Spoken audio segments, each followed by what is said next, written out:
And All right.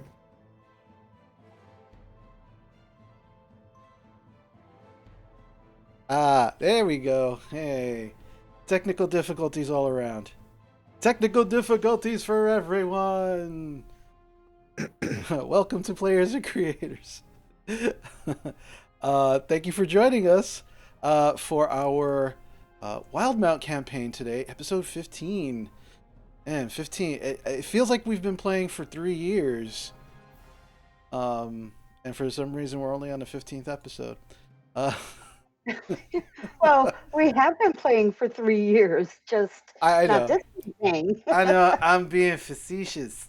Um, yeah, so everyone, welcome to our wonderful wild mount oriented D&D game. It's a wild mount. The E is silent. Um, so welcome. Just a couple of quick announcements, and once we get through those announcements, we will get right into the game. So, oh, the fight music is so excited that there's going to be fighting. It's already on. Okay. Um, so yeah. So first couple announcements. So for those who are not aware, yesterday we had our second episode of the Lost Mine of Fandelver campaign, which went so well. It was super fun. Um, those folks are just crazy, and I'm so happy to be their DM. It is. I can't believe that I get that privilege because I've known a good number of them for so many years, and the fact that I actually get to be their DM is awesome. But yeah, it went very well. And yesterday, for those who did see, we actually started using the D&D Beyond extension overlay, which we are using today. Else and moving forward. So if you are watching either on your if you're watching on your computer, will actually able to see the overlay. If you actually just kind of like mouse over the screen, you can actually see in real time when our players take damage, what weapons they're wielding, and all that kind of good stuff. It's really cool extra. Let us know what you think. If you like it, if you think it sucks, I found it very cool considering that I'm using D&D Beyond so much for all of my campaigns. So I thought, hey, let's share some more with everybody who's watching, and they get to kind of be more interactive that way. So let me know what you think of it. If you don't like it, or maybe you want it moved around, because I think we can move it around on the screen and that kind of thing, let me know. Um, okay, additionally, next announcement is tomorrow, uh, and from now till, I don't know, infinity. Friday Night Magic. We're going to be streaming.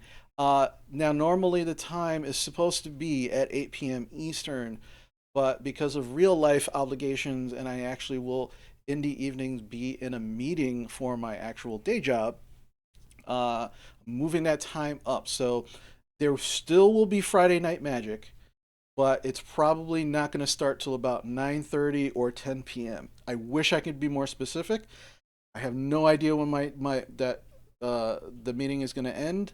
So the minute it ends, I will give myself like a few minutes to freshen up and get all pretty, and then I will start Friday Night Magic. So just it's not that it's not gonna happen. It's just gonna happen a little later. So, and that's just as far as I know this Friday. Um, and yeah, if magic is not your thing, I also would like to kind of direct you to Unconventional Heroes, which is the D&D another D&D Twitch channel that is run by two of my players in my Lost Mine of Fandelver campaign, Gino and Julia. Check them out because they're not actually going to be doing their campaign, but they are having kind of like a Q&A of all the players. Like, so you get to ask them questions about them, about their characters, that kind of thing. So every Friday they do something. It's usually like around 8:30 p.m. Um, so if magic is not your thing, or you're waiting for me to actually start magic, jump on their channel. Send them some love, show them some love, and you know, tell them I sent you there. Um, let's see. I think that's about all I have as far as. Oh, I'm sorry. Last thing. See, every time I think I'm done, I'm not done. Um, Please join us on Discord, join us on Instagram, join us on Twitter. You get get to interact a little more with me and some of the things that we're doing, as well as kind of seeing things that you're not going to normally see on some of the other socials. And also, please, we're trying to grow our subscribership on YouTube. Our YouTube channel right now has all of the streams, well, actually most of the streams that we've already put together so far. If you've missed anything and you're looking to catch up, you'll be able to catch up that way. But it's going to be very, very, very helpful for you to actually subscribe to the YouTube channel. And when you actually do watch a video, please like that if you like it. It's going to be very helpful for us down the long run. It actually does help support us as well. If subscribing to the stream is not what you'd want to do, but you still want to find a way to support us, that's a great way to do it. Most everybody I know is on YouTube in one form or fashion, so please, the moment you can, just jump on our YouTube channel, hit the subscribe button, and then when you watch a video, like it if you like it. Um, yeah, and I think that's about it. Unless anybody has anything else they think I forgot, because not like I'm juggling two campaigns and don't ever sleep. Uh, I can forget things. Um, can't hear you, Sarah. Oh, of course, because I changed my push to talk button. Um, so, old man plays old games. What game are you playing this weekend? Thank you. Okay, yes. So Old Man Plays Old Games, and Talking with the DM is every other week. And this is the week. So Saturday at 4:30 p.m.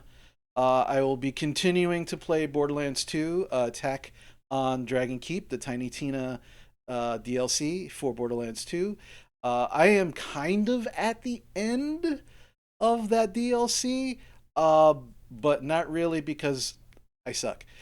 So there might be a lot of you watching me rage. So if you like to see some shit like that, you'll definitely see that on Saturday because I really hate that part of the DLC. Like the whole DLC is awesome except that part because the whole time you're being taunted because it's a really difficult part of the DLC, and that's what actually makes me rage is the in-character game taunting me that I suck. Um, so if you want to actually see, the game itself just taunting me and me just raging at the game, please, by all means, 4:30 p.m. You can watch that, and then that's Saturday, and on Sunday is Talking with the DM, and that's going to be at 6 p.m. Eastern. And right now, I don't have any topics, like any specific topics to go over. I really did like the last talking with the DM, where we actually talked about mental health and taking care of yourself.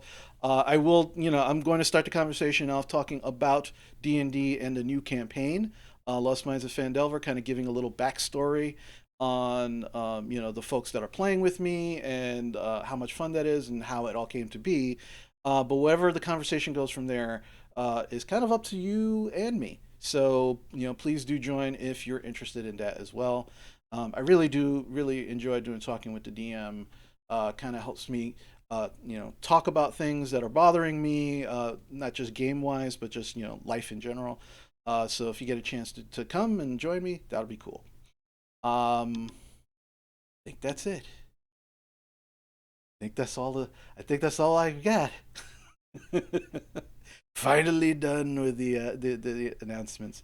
All right. So Now it's just a recap. yeah, now it's just a recap. So now let's get that music going again. All right. And as we come back into our adventure. So, last week uh you all had convinced um Avon Scott, not the Von Scott, to allow you to actually leave the mansion.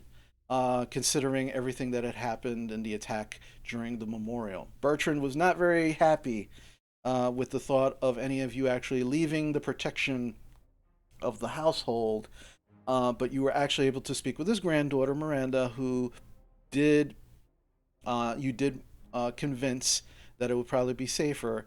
Um, your things were gathered, your belongings in hand. You were escorted by one of the guards through a secret underground, almost labyrinth type escape tunnel from the mansion that puts you just outside of the walls of Trostenwald. Um, you did manage over the course of the evening and some of the day to actually stealthily and very quietly um, make your way as far as possible from Trostenwald. You then rested for the evening. Some of you had some interesting dreams. I think that was Leah who had a very interesting dream. And then woke in the morning. Upon waking and starting your journey, not too long after moving forward, this time not as quiet, not as stealthy, you did were able to hear possible pursuers that were coming after you. Um, Very quickly, in reaction to hearing this, Rowan immediately obscured the area with a fog cloud, whereupon a number of you were set upon by uh, at least half a dozen individuals. Um, Through an interesting bunch of rolls and skill checks, you were able to kind of keep them at bay and actually get them a little further away from the fog cloud, some giving you some kind of breathing room, essentially, to figure out what to do next. However, even with those successes, you did wind up hearing before we had left for the evening that there was someone directing these group of individuals who was starting to rally them and tell them to get back in there. We got to get them. What's wrong with you? And that's kind of where we left off. So, right now, immediately, you are all still, most of you are still um, surrounding Jarena currently, who is holding a rope that seems to be tied off somewhere outside of the cloud. Galen is still, if I recall, grappling an individual trying to. He's doing his best to try and kill him. He's doing a lot of damage and putting a lot of hurt on him. But this individual is not dead yet. Is not gone down, and Galen is the only one of the group currently who is not surrounding Jarena, trying to figure out the next steps. So, what would you all like to do in this time? Um, I'm going to try and kill the guy I am grappled one more time. If I fail this one, I'm just going to abandon him. Okay. So this will be. I'm not going to aim for the neck anymore because he's wiggling too much. It's getting harder for my character to actually aim properly. So he's just going to aim for the chest and hope he hits something vital. Okay, so you definitely you let him go because in order you're just doing an attack, you're not trying to grapple him. You let him go and you go in for an attack. You again, just as a reminder, being in this fog cloud, you are all still considered blinded because that is what the spell does. So this will be an attack with disadvantage.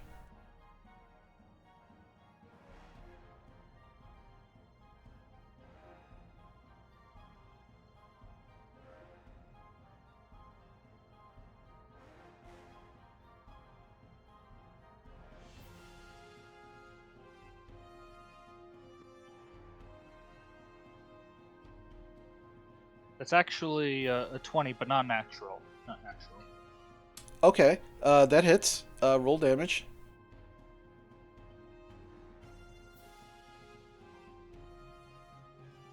I don't suppose I still have that bonus damage where I roll 2d4 or no? No, not for this. This is just a straight up attack. Okay.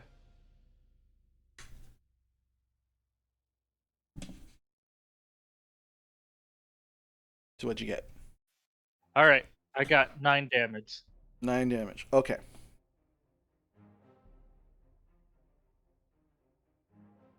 All right. So, you stab him in the chest.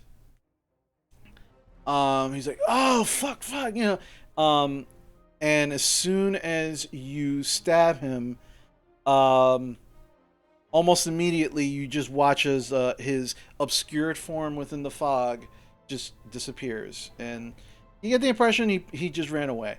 So you didn't kill him, but you got some licks in before you let him go. All right. All right. I'll start heading towards Jarina, yelling Okay. for everyone to go to her. As a wolf, I'm still howling. Okay. Rowan is still howling. Galen, make a. This is going to be a perception check.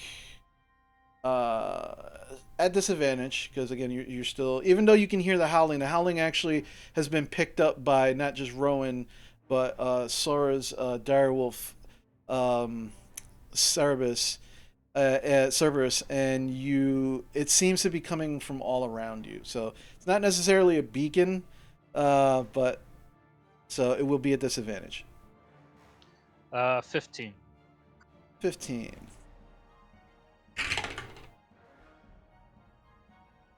Okay. So you start moving toward what you think is the direction that you're kind of like where Jarina had called people out from, where possibly the these wolves, the wolves howling is coming from. You're hoping that's a good sign. You're not sure, but you're hoping it's a good sign.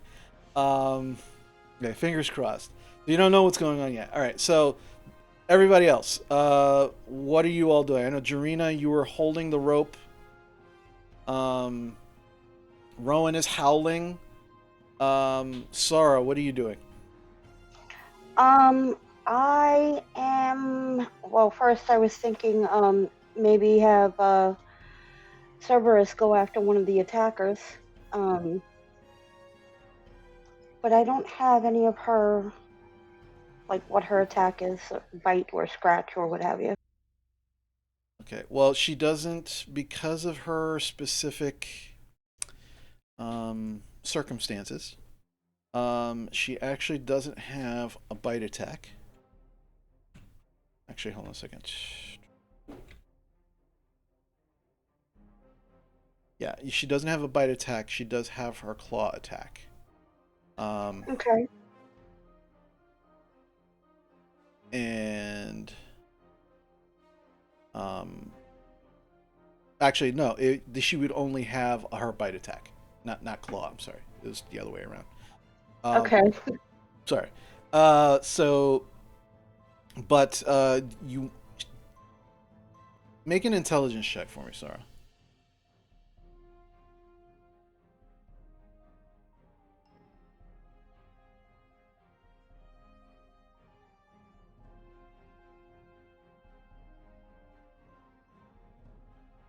What'd you get? Hold on, I'm looking.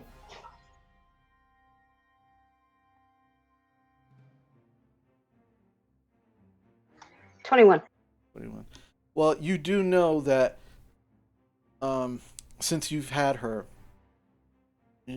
you've been very reticent to allow her to do such things, because from just researching and figuring out how to properly take care of her and train her, that too much attacking and too much blood and starts to activate instinctual things within a dire wolf, and you don't know how she'll actually react to attacking things. So you still could if you wanted to, but you do recall that was an issue, and that's why you rarely actually use her in that capacity. What about a tackle? And if she gets him down, she sits on his face. That would actually be part of her bite attack. Okay, well, I prefer that over like a blood kind of attack, but like a tackle, like she runs up on him, pushes him down, and then just sits on his face. She's not exactly trained to do that. Again, you could still do it, but you would have to make a couple of rolls for that. Additionally, you are all blind. So, Okay. so Yeah, but she has a smell, so I was thinking, that she sniffs him out, tackles him, and then basically, as she sits on his face, she like farts. well, one thing at a time before she gets to the fart part. Um, right. So currently she's howling. Mm-hmm. Um, so, It sounds pretty deadly to me. but but the question was, what does Sora want to do? So does Sora not want to do anything but this? Like, The only thing, well, is having her attack. Is that a bonus or is that an action? that'll be your action because you.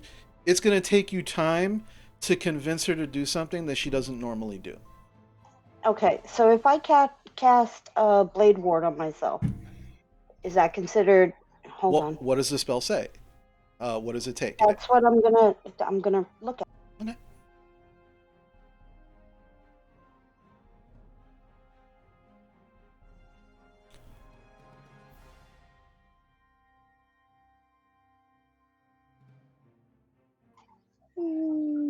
Combat warding. That's it. No, it should say. All right. Okay, folks, you got to know your spells. It's one action. Sorry, There you go. Okay. casting time, one action. Yeah. Yeah. So, so it would either be Blade Ward or try to get her to attack. I'm gonna get her to attack. Let's see what happens. Okay. So she's sitting like right at your foot. You really don't, you don't have to make any kind of check to figure out where she is. She's howling, currently joining Rowan, in the howling that she's doing. So you kind of kneel down, in front of her, and you try to get her to go after one of these individuals. So I say something like track, and then I make a sort of a hand movement for her to go and relieve herself on him. She can't see you. That's right. Literally the fog. Just again for everybody's edification, the fog is so thick.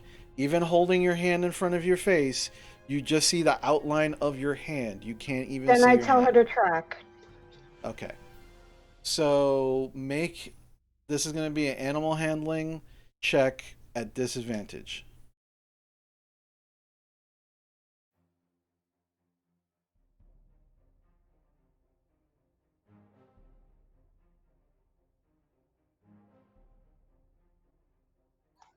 Nine. 9. You can't tell again just because you can only see like her outline. Oop, something happened. That was groovy. Yeah, Groovy doesn't like me anymore. Groovy said, "Fuck this shit." Okay, yeah, probably. Let's see, I don't know what happened, but yeah, we lost Groovy. I don't know. Give us 1 second. Yeah,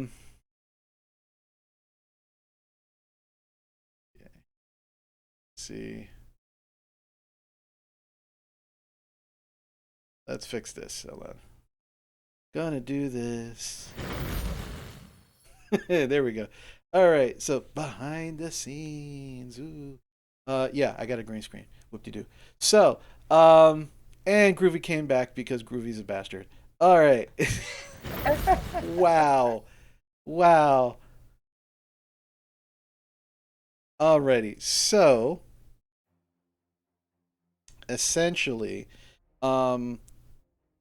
you're not sure exactly what her expression is or what she's actually doing because again you can't really see, but you kind of see the slight tilt of her head, and she doesn't actually, she stops howling, and just kind of like there's a slight tilt of her head that you can see, her in the shadow, and you get the impression that she probably doesn't understand, and you're not sure, maybe because she can't see you, or she's having a hard time with everything that's happening. But she just kind of sits there, unsure of what to do. Okay. All right, Squall. While this is happening, what are you doing? What would you like to do? I can't see anything, so I'm just going to stand near the closest ally and just hold an impact, hold an action like an attack action if something comes within my blind vision. Okay, sure. All right, so you're gonna hold an action unless like an enemy comes within. Something threatening comes within my melee range. Yeah. All right, fair enough. Not a problem. All right, so Leah, what are you doing in this moment? Or what would you like to do? I'm still up in a tree, right? No, you've actually come down out of the tree at this point, and you made your way over to Jarena. So everybody except Galen is around Jarena, who has this rope. And you can all kind of see like her outline and the outline of this rope, which nobody's doing anything with. But you're all just kind of standing and staring at her, I guess at this point. So that's the situation. What would you like to do? I'm gonna head back up the tree and see if I can get eyes on Galen. Well, you did try that last week, and you couldn't see him. You couldn't find him. You did see the individuals outside of the fog cloud, actually like move at almost like 20 to 25 feet away from the cloud after all the howling happened, after a couple of them got attacked and dragged into the fog cloud. Like, they started getting really freaked out and they started moving away. And you did try to find Galen, but you couldn't see him. So you made your way back down and made your way back to Jarena. I yelled out to him to get out of there, right? Mm-hmm. Okay. Well, I'm gonna grab the end. I'm gonna hold the rope that Jarina's holding Okay. and try to follow it in a little bit to see if I can get eyes on anything, so that if Galen tries to come out of the fog, I can help him get out. Okay. So yeah, you grab the rope and you start, making your way along the rope. And yeah, so you use your full movement, make your way out of the rope, along the rope, and about 20 feet into, following the rope, the fog breaks, and you are out. And you can now see that this rope is being, it's really, you're looking at this tree, and you see where the rope looks like it's being, tied to the tree. And you make your way to the tree, and the rope is not tied to the tree. You can see Maya with the rope gripped in her mouth, pulled over the side of a branch, and she's just in the air, just kind of like holding the rope, but using the branch as kind of like leverage to kind of keep it taut. And she's just, and you can see right now that at least in this part of the fog where this rope is, that there are no individuals that you can see at all. I'm gonna stay right there for now. Okay. All right. Stealthy though. Okay. Roll a stealth check for me, please.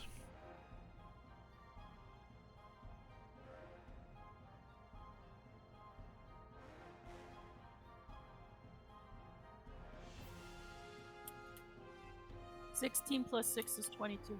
Okay, 22. All right, yeah, you duck down. You as soon as you see that you've broken the fog, you're at the tree. You kind of duck down behind it and hide yourself behind it. You think you're pretty well hidden. Phoebe, what are you doing? So, what I was doing before was firing in the directions where I heard the guys. So far, it worked. Yeah, that did help convince them to move away from the fog cloud as well. Okay. So, I'm going to start following the rope, Okay. and every 5 feet, I'm gonna stop and listen to hear if I hear anybody. Every 5 feet. Yeah. Okay. If I hear anyone in that direction. All right. So Make a perception check for me.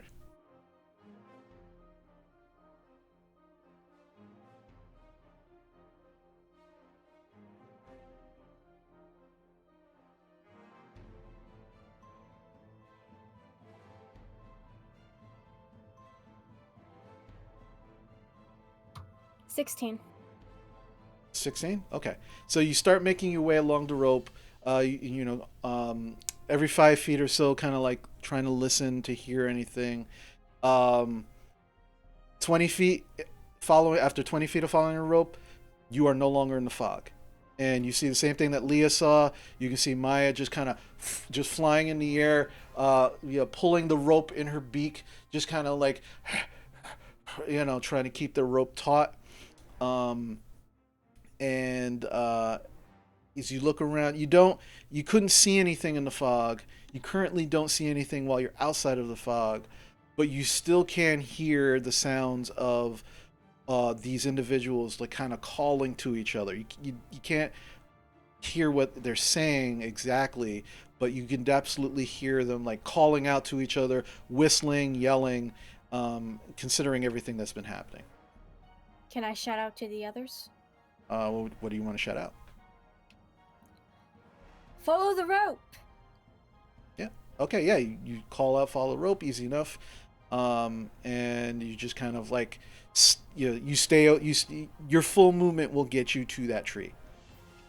Okay. So while I wait there, I have my bow at the ready in case I get company. Okay. Unwelcome company. Not a problem. All right. At this time, I need everybody to roll a perception check for me. Not at disadvantage, just a straight perception check. All right. Jarina, what'd you get? 18. 18. Rowan? 19. Sora? 10. Okay. Squall? Sorry, Perception check. got it. That's always a Are we still at disadvantage? No, not for this particular one. No. Okay. 13 then. 13. Leah? Nat 1. Okay. Phoebe? 17. 17. And Galen? 22. Okay. With the exception of Leah, who you're super like you're squatting down, you're trying to hide behind this tree, and you're trying to pay attention, but all you can hear is, "Look, this would be the perfect time to get the fuck out of here. Fuck these people. They're fucking crazy. We just go right now. Just go." And you're just like, I'm "Shh." just shaking my head trying to ignore him. Yep. And it is difficult because he's kneeling down right next to you in your face, and he's like, "We just go right now, right now." But everybody else, you do start to hear, "All right, take positions, load, and fire on my order." That's what everybody except Leah hears. I decide to follow the rope. Okay. You're still in Me wolf too. form. Hold on. So Rowan, you're still in wolf form. This is gonna be make a perception check. This is gonna be it's at disadvantage, but you have keen senses, so you get advantage. So it'll be one straight roll.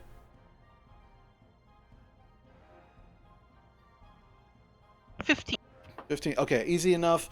You're able to actually smell both Leah and Phoebe's scent on the rope, and you actually start making your way following that scent. 20 feet moving forward, you break out. You see Phoebe and Maya at this tree. Maya still flapping her little wings, just like just doing her damnedest to keep this rope taut. What is your total movement in your wolf form, Rowan? I think it's 40, but I gotta check. Okay. All right. So you make your way over to the tree. Um, as I said, Phoebe's there, Maya's there. That's all you see at the moment. Um, is there anything else that you would like to do?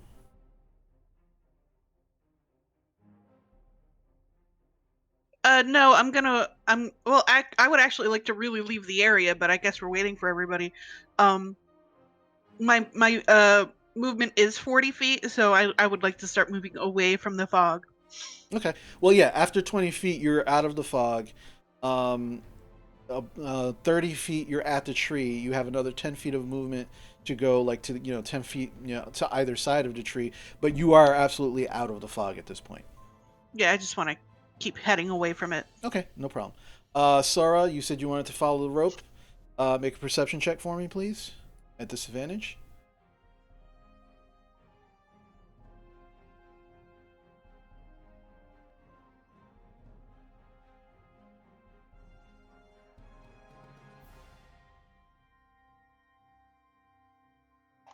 Seven. 7. You're next to Jarena. You do try to grab on the rope and see, and it's just eluding you at the moment.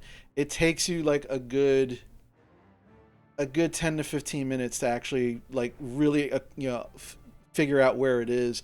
And at one point, you actually pull the rope, and it seems to go slack. Phoebe and Rowan, you actually see Maya get pulled, her head smack into the tree. She releases the rope, and the rope just goes and then starts to slowly get pulled back into the fog.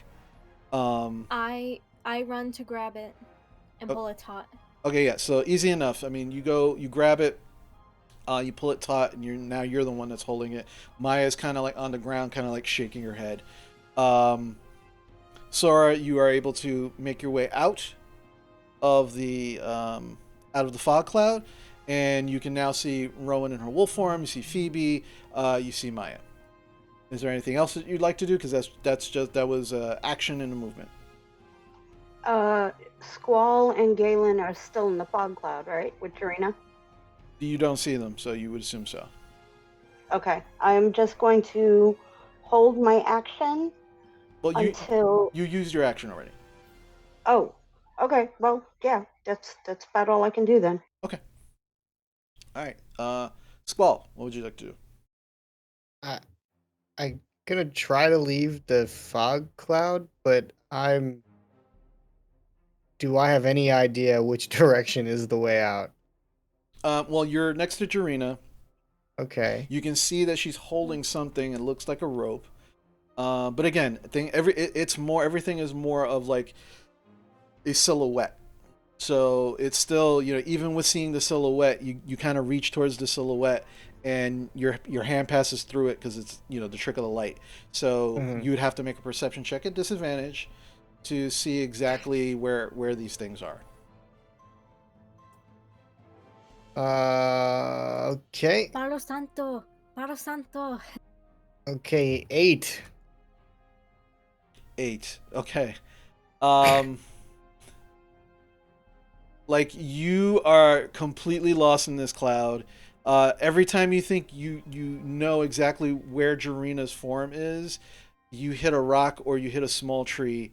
But eventually you do realize where the light is coming from, how it's actually bouncing off of the fog, and you figure out, okay, that's Jarena, and then you actually grab Jarena's shoulder. You go, okay, that's her, and you use that as a, okay, there's the rope, and you start following the rope. You make your way out of the fog cloud. You see right now, you see Rowan, you see Sora, you see Phoebe and Maya. You make your way to the tree. At this point in time, because it took some of you a little longer to get out of the fog and find your way out, you now hear, all of you hear very loudly, all right, take positions, fire. I'd like to say that Spot came with me That's easy when enough. I left. Yeah, that's easy. Okay. That's easy enough. All right. So right now, Jarena, Galen, Jarina and Galen are the only ones in the fog cloud currently. All right, so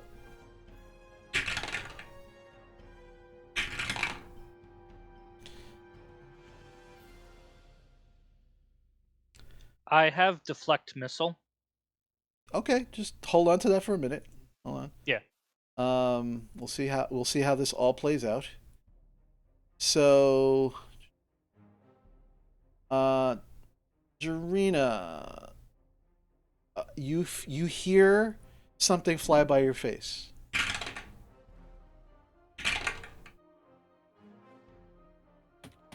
And it's right after you hear this thing flying right past your face that you feel a sharp piercing pain in your chest. And you go to feel what it is, and it is a crossbow bolt. You take...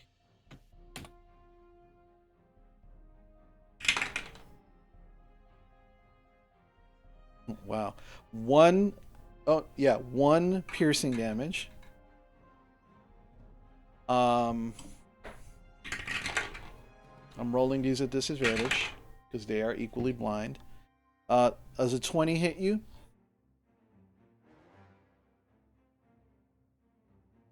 So you take an additional 2 piercing damage as another bolt. Doesn't pierce your shoulder, but just does actually just slice some of your flesh as it passes your shoulder. Galen,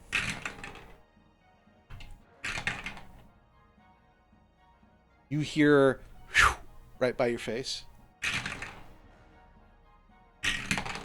Man, you guys are so lucky that this is a disadvantage. I've already rolled 3 nat 20s. You hear another bolt whiz past your face, Galen.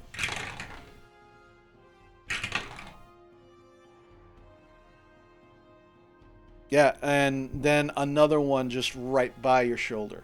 Just whizzes by you.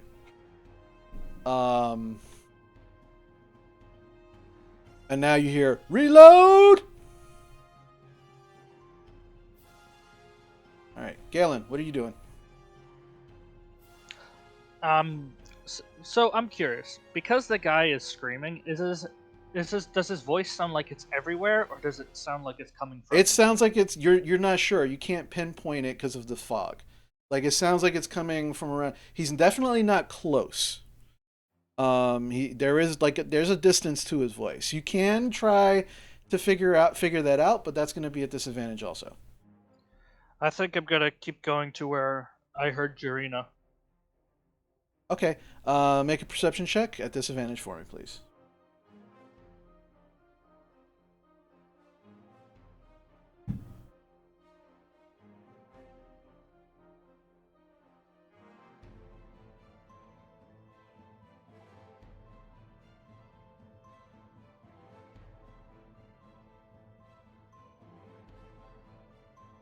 Yeah.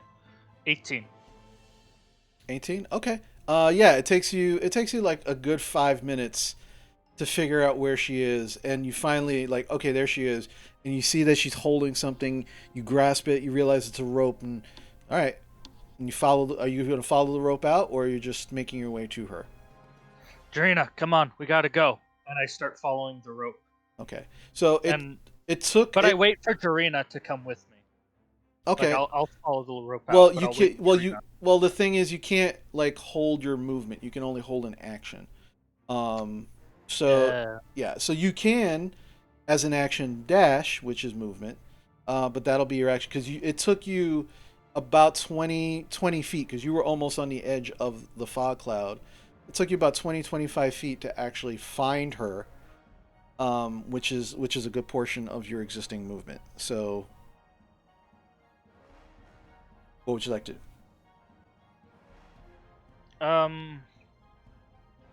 Yeah, I'll hold it. You can start making your way out. You just won't make it Yeah. all the way out yet. Yeah, I'll make my way out. Okay. All right. So you start making your way out as you say this to Jarina. Is the rope still on the ground? No, it's still taut in her hand. Oh, okay. Yeah. All right, Jarina, what are you doing? I am going to follow the rope, my full 30 feet. How far do I make it? Should I dash? Okay, so about the same time, like you actually meet with Galen at about 20 feet, 15 to 20 feet, and you are just outside of the fog cloud Okay. when you get to 20 feet. So you do have like 10 more feet of movement, which would take you right to the tree where you see your companions kind of like waiting by this tree. Okay. Do I see Maya? Yeah, she's kind of sitting on the ground, like shaking her head and, uh, just kind of like shaking. Um, do, can I assess her? Does she need healing? As you make your way up to her, she sees you, and she goes, "Eh," and she just kind of gets up, and she just flies onto your shoulder. Maya, find one of them and hurt them.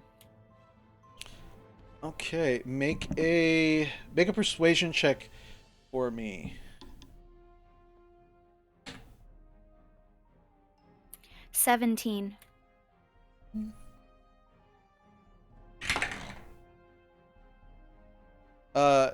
She looks at you, and you swear that she gives you like the dirtiest look and rolls her eyes.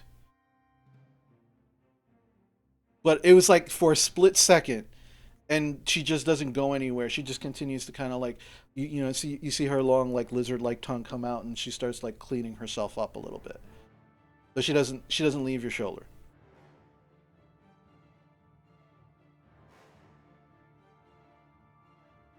All right. So at this point, all of you are outside of the fog cloud. Um, none of you see Leah anywhere. Um, what would you guys like to do? Because you all still hear screaming, and yelling, like they are. Someone is giving them orders. What are you guys doing? Come on, what are you doing? We should. I say we should run. Leave. We should leave while we have the chance. They still think we're in the fog. We should stealth our way out of here that way, and make sure they don't find our tracks. We should see if we can find Leah. I'm a wolf. I can't talk. Rowan goes. And then I sniff Rowan- around and I find a cat hiding behind a tree having a conversation with. If you want to do that, you got to roll for it. So roll me, Rowan. Roll me a perception check. This one you would have advantage on because you're not in a fog cloud. Where did Leah get off to? 12. 12. You sniff around. You can't pick up her scent. You can smell her scent on the rope, but it seems to kind of disappear just as it hits the tree. Can I tell Cerberus to look for her? I'm just gonna leave. I'm gonna She leave. can probably I see us hope leaving. people leave too. All right, so you're all running, right? Is there anybody doing anything except running? We should stealth our way out. So they won't see us leave. They still believe we're in the fog, which we can use at our advantage. Well, I don't think they can see us past the fog. But they So could still follow. But they're more beyond the fog. Ready? We have to Fire! You all hear. I start walking. I jump on Cerberus's back and I just tell her to head for the nearest cover. Okay, Jarina? I cast Sanctuary on myself. Okay. No problem. All right, so at this point, thankfully, you don't hear or see any arrows, but you can hear them whizzing about somewhere inside the fog cloud. All right. So you're all moving stealthily away from this fog cloud. I need everybody to roll a stealth check for me.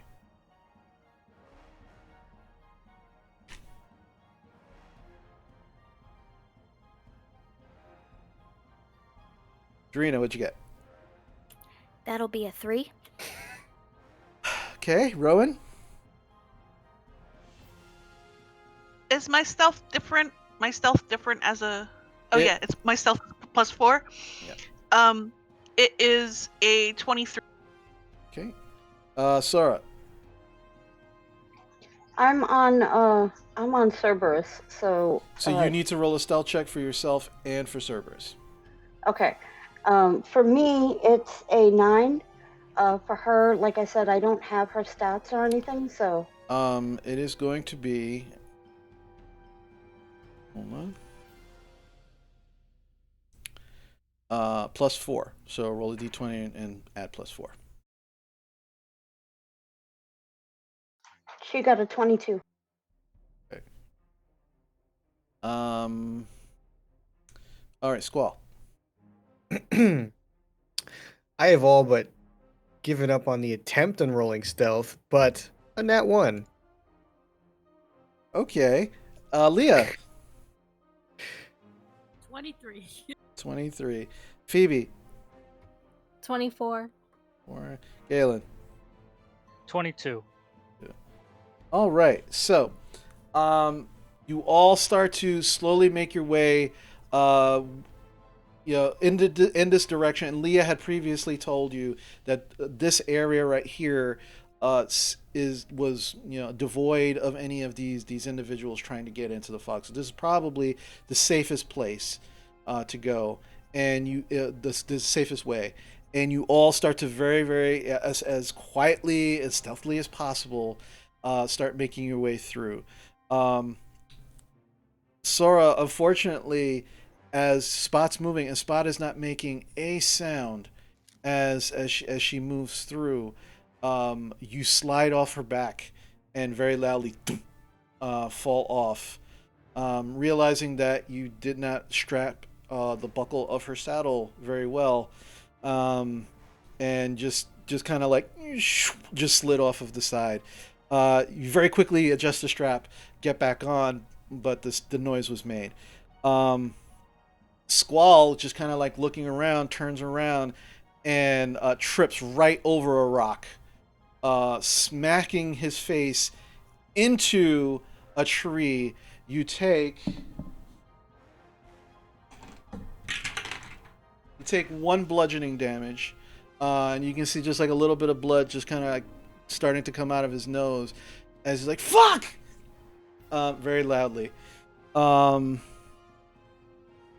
And the rest of you just and Jarena, you're just like, you look at this, you shake your head, and you kind of like hold your hand up to your nose, keep walking, and then as you look up, you smack yourself into a tree. You don't take any damage, you don't hit yourself as hard as Squall, but you do hit the tree, and you just like Jarena kind of like Maya jumps off of your shoulder slightly, from the impact, and just kind of hovers there, wait for you to get your bearings, and just kind of lands back on your shoulder. And at this point, you all hear, I think they're on the other side. I think they're coming out of it. So they obviously have heard you, but between you and them, it looks like you still have this fog cloud in the way. So you might have, it might be to your advantage. It might not. We don't know. It all depends on the roll of the dice. So, at this point, now that you know that your cover has been blown, what would you like to do? Keep going? Book it. Okay, so you are all. Yep. I'm sorry, Rowan. Go ahead. I'm gonna transform back into an elf. Okay. All right. So at this point, you are all running. So I need a marching order. Who is taking the lead? And the subsequent order that you are all in. So who's in the lead? I'll take the lead. All right, Because Phoebe. I was the first one out. All right, Phoebe, you're in the lead. Who's after Phoebe? Rowan. Who's after Rowan? Anyone? I'll go. Leah. Me. Leah. We'll say Leah and Jarena. Who's after Jurina? I'll be last of the line. I'll be in the last order. Okay, so who's after? So Sora or Squall? So Sora, Um, Sora on Cerberus. And I cast Blade Ward on myself. Okay. and I'll second to last, I guess. Yeah. Okay, Squall and then Galen. All right, and now you are all currently moving as fast as you possibly can. Um, Phoebe, since you are in the lead, I need you to make a survival check at disadvantage because you are all running. You cannot be as observant as you possibly can, moving at this fast speed. So go for it. Galen activates his hat to use his human form. Okay. Nope, no worries. Your delusion comes up in your human form. What you get, Phoebe? Alright, I got a 4. My lowest roll was 11, so 14. Okay, so 14.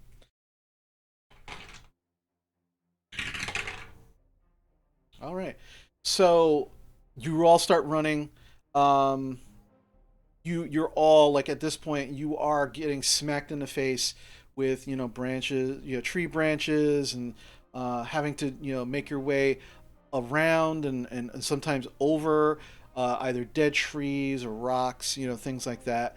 Um, you're not able to move as quickly as you'd want because you're not actually on a road. You are just kind of roughing it, and you are on rough terrain at this point. Not difficult terrain, but the terrain is rough as it is.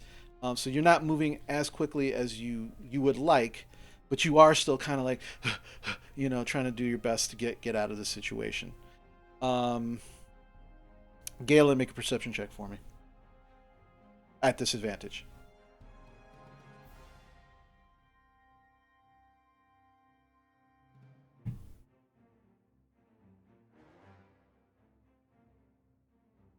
14. 14. Okay. Okay. You look behind you. Doesn't look like anybody's following at this point. All right. So you continue running. Phoebe, I need you to make another survival check at disadvantage for me.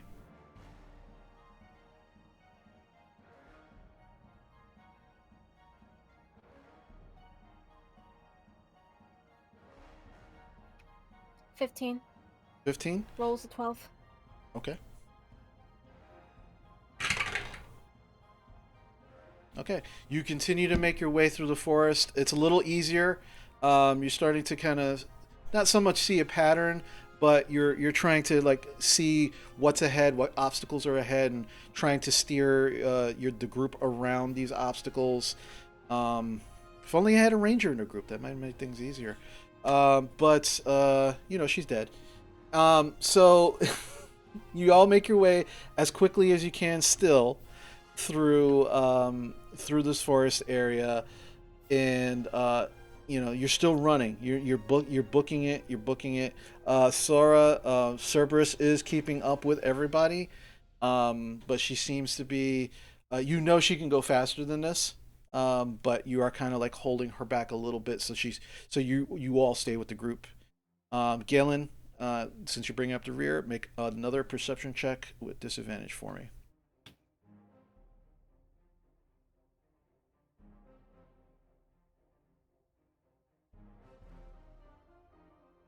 17. 17. Okay. As you're progressing on the second leg of your journey through all this brush and growth, you think you can hear what sounds like these individuals calling to each other. Can't hear what they're saying per se. They seem very, very far off in the distance, but you can just barely make, you don't see anybody. You just hear that. Hmm. I guess when we're trying to traverse something big, I try to tell somebody closer up front that they're still chasing us, but I don't know how far they are from us. We seem to be getting some distance away, though. Okay. Yeah, easy enough. You're able to kind of like get that message down the line. Okay. Phoebe, are you still in the lead? Okay. You're all continuing to run. You're starting to get starting to get a little winded, starting to get a little tired. Phoebe, I need you to make another survival check at disadvantage, please.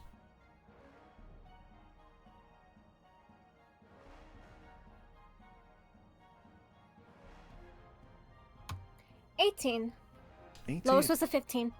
Okay. So, let's see. All right.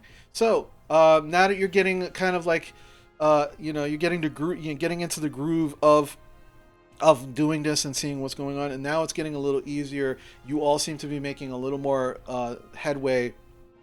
Following Phoebe and her getting you through the forest, getting you through the brush, um, and you actually make better time than you have previously, and you just continue running for the next like 15 to 20 minutes, and you've all been running for at least a good almost half hour, going on 45 minutes or so.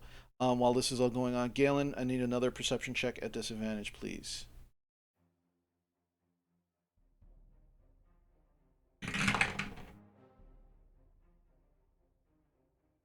20 non-natural.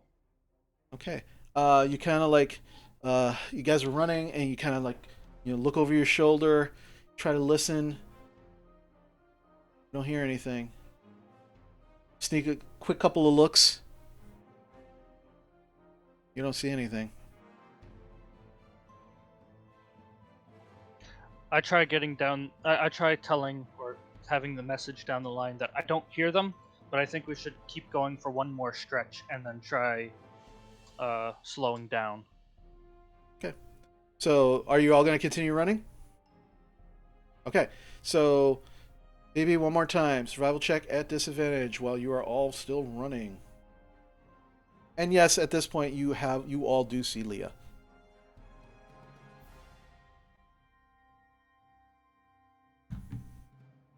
There you are. 14. 14. Lowest was 11. Okay. Next 15 to 20 minutes, you keep running. It's getting the underbrush and everything is getting a little thicker. There are a lot more rocks and broken trees in this area that you all wind up having to climb over and kind of adjust around.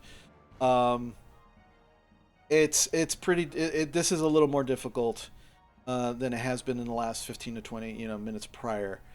But you do make it a good distance away. Galen, one more time, survival check, perception check, disadvantage.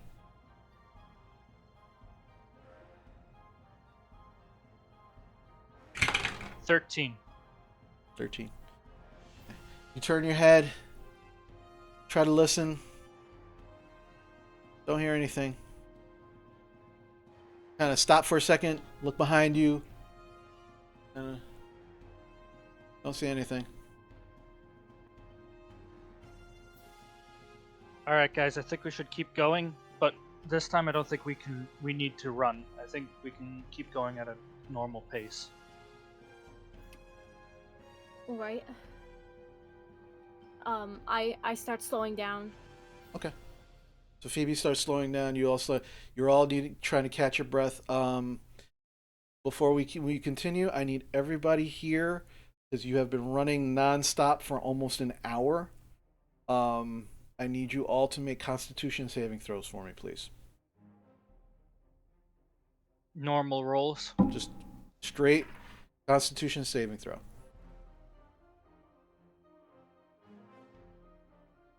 All right, Zarina, If I'm sorry. If I'm on spot, I roll for her, right? roll for her. Yeah.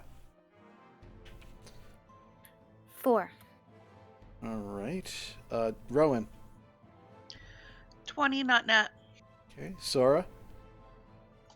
5. And that's for Cerberus, right? Mm-hmm. Okay, Squall. 10. And Leah. 16. Phoebe. 17. And Galen. 18. So Jarina, Cerberus in this instance, and Squall. You all receive 1 point of exhaustion. Essentially, that means you have disadvantage on ability checks until your next long rest. After the long rest, you can get rid of the exhaustion point.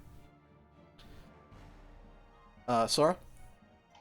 Can I say that I start to see that Cerberus is starting to tire, so I get off and I run next to her? Yeah, sure. She still has the exhaustion point, Yeah. but yeah, she's starting to breathe hard. She's whining a little bit. But yeah, you jump off, and at this point, you're all not actually you're not running at this point. You kind of unless you tell me otherwise, you're all kind of like walking at a regular pace at this point as you're moving forward. We need to find some place that we can fortify. A cave, ruins, some kind of building, maybe an old tower, an old tree. We need to ambush. So, should I roll another survival to see if I can find us some cover to at least rest a little bit? Yeah, roll another survival check, please. And again, I'll this help her. at this point, yeah. So with Galen helping you, you can roll with advantage as you're both kind of looking around, making sure, trying to figure it out.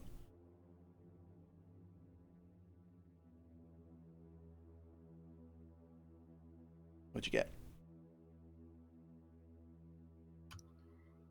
19, not natural. Okay. Um, you're all, some of you a little more exhausted than others. You all just kind of trying to catch your breath. Drinking from your various water skins. Just kind of like, okay. I'm trying to get the taste of guy out of my mouth. Yeah, it's not easy. It's Do I have a lot blood of, on me? yeah. You stabbed the Okay. guy. You stabbed the guy practically in the neck. You have blood on you.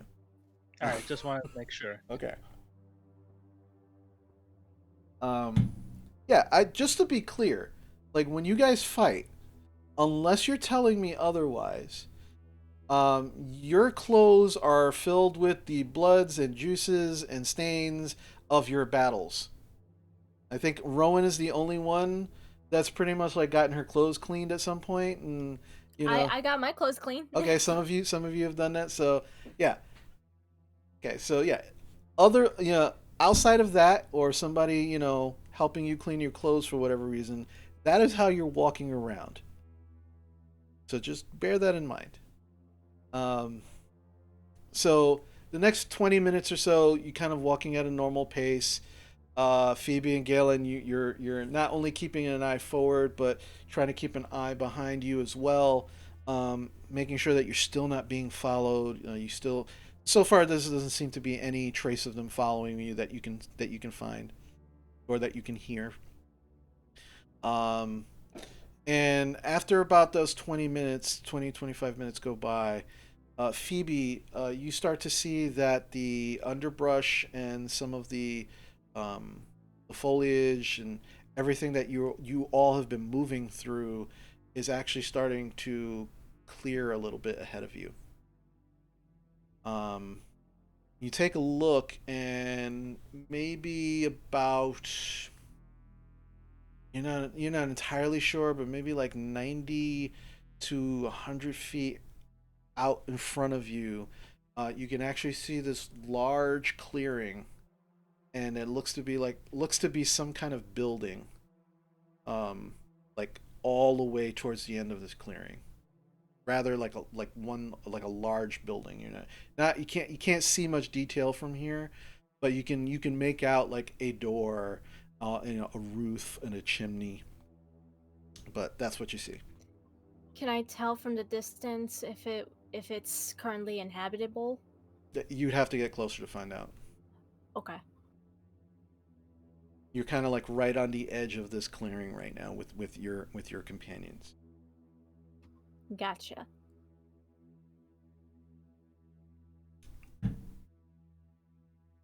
What would you guys like to do? Do you want me to go investigate it real quick? Scout it out? No, let's stay together. I don't think we can risk splitting up until we are sure we are safe. Okay. I would like to head towards the building. Okay. We are all heading towards the building. I'm still leading. You're all heading towards the building? Okay. Yes. Sure. All right. I need everybody to roll a stealth check for me, please.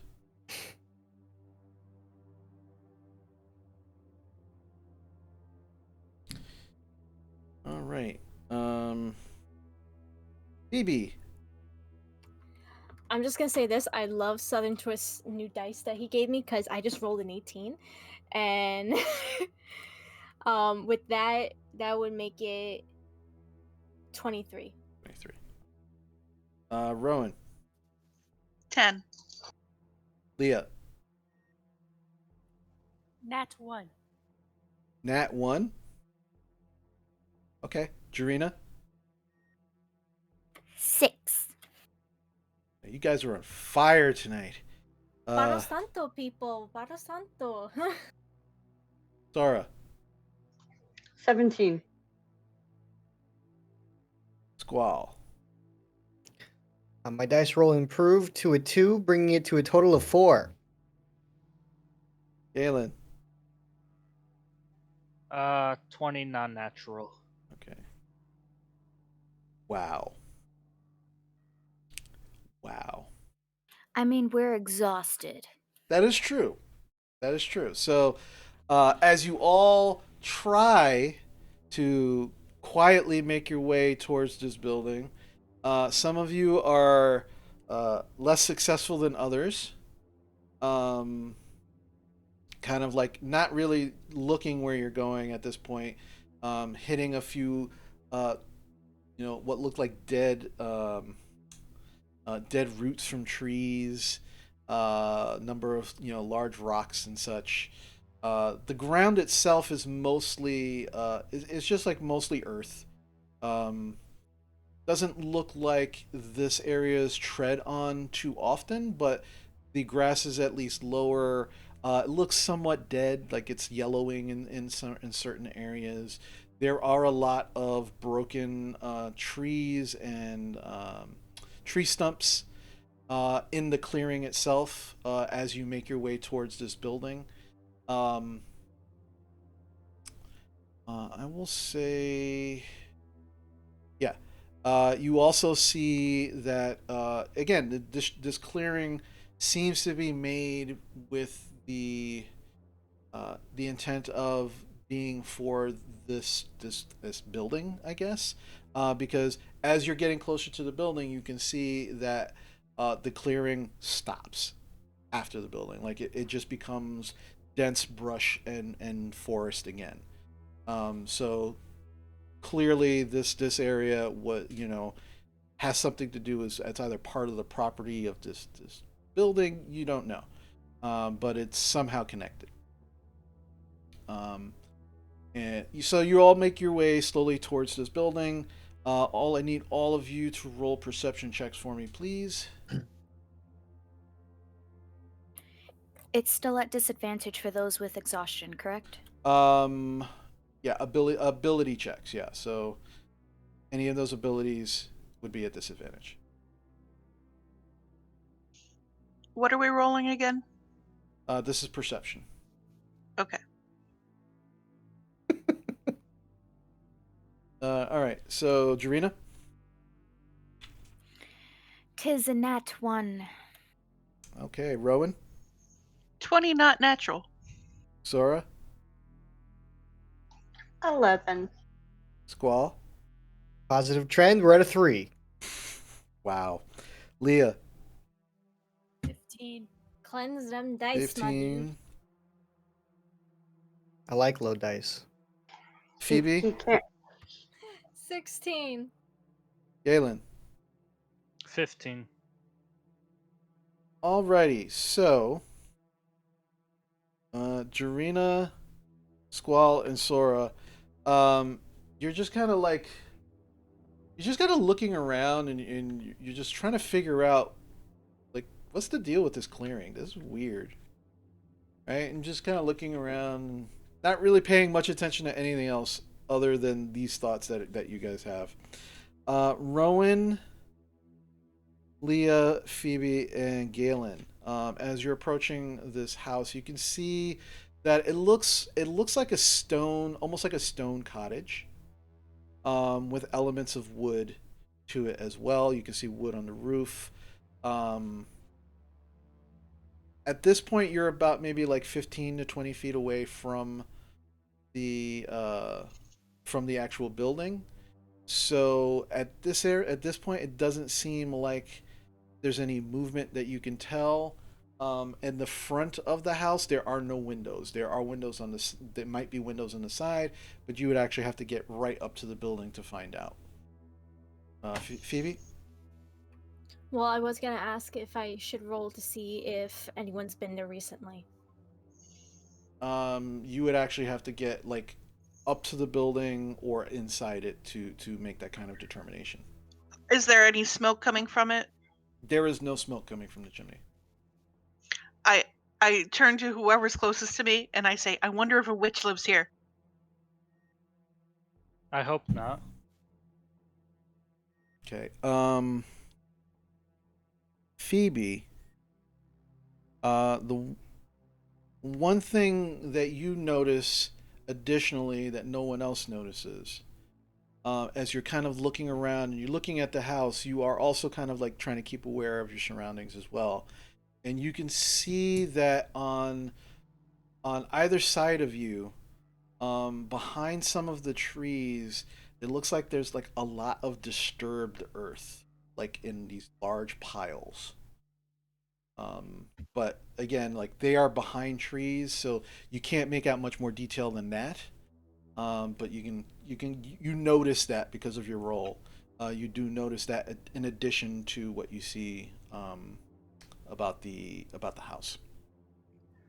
So, Oh, go on.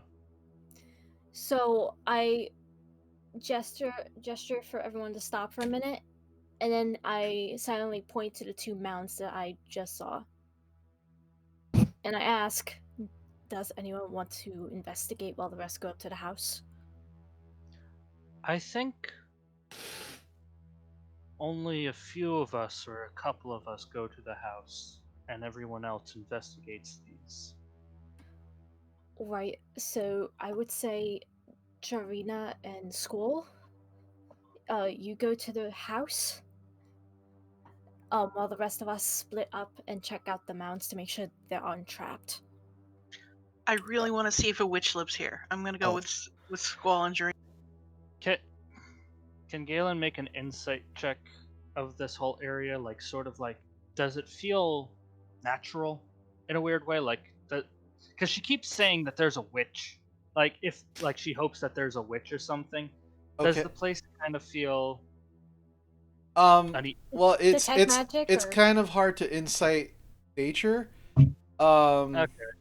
but you want to detect but you magic? could you or... could are you okay? So Phoebe's DMing for the rest of the evening. I'm sorry. I'm sorry. All right. Um, Maybe survival check. this would probably no. This would be more of a nature check. Okay. Would I have disadvantage? Because It is still daylight, and Okay. you are in a clearing. So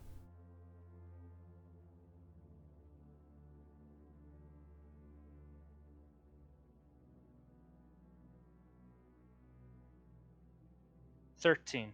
13. Um, yeah, it's a little creepy that Rowan is actually like going on and on about witches.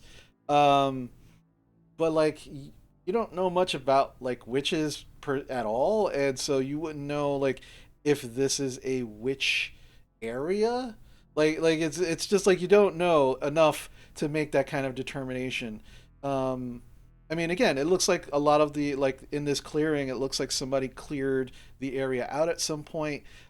Grass did try to grow. It did. Some of it is dead. Some of it is still alive. Like it's you just don't know enough about witches to know if that would be responsible for something like that. All right. So, Rowan, Jarina, and Squall are making their way to the house. Leah. I'd like to go up to the house too in case my skills are needed. Okie doke. So the four of you are going towards the house. Sora, Galen, and Phoebe. You're all going to investigate the the piles of earth. Yep. Okay.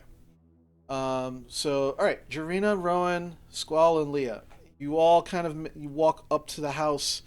As you walk up to the house, you can see now. You can see a little more detail.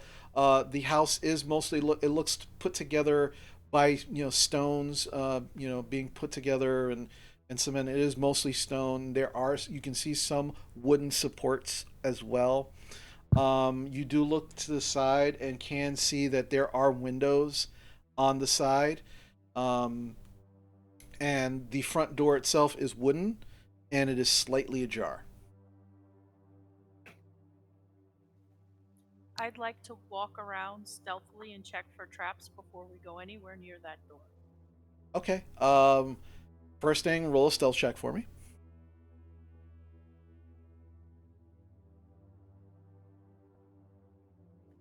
24.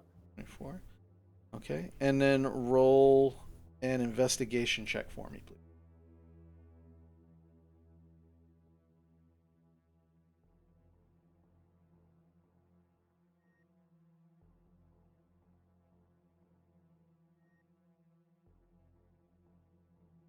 $16. Okay.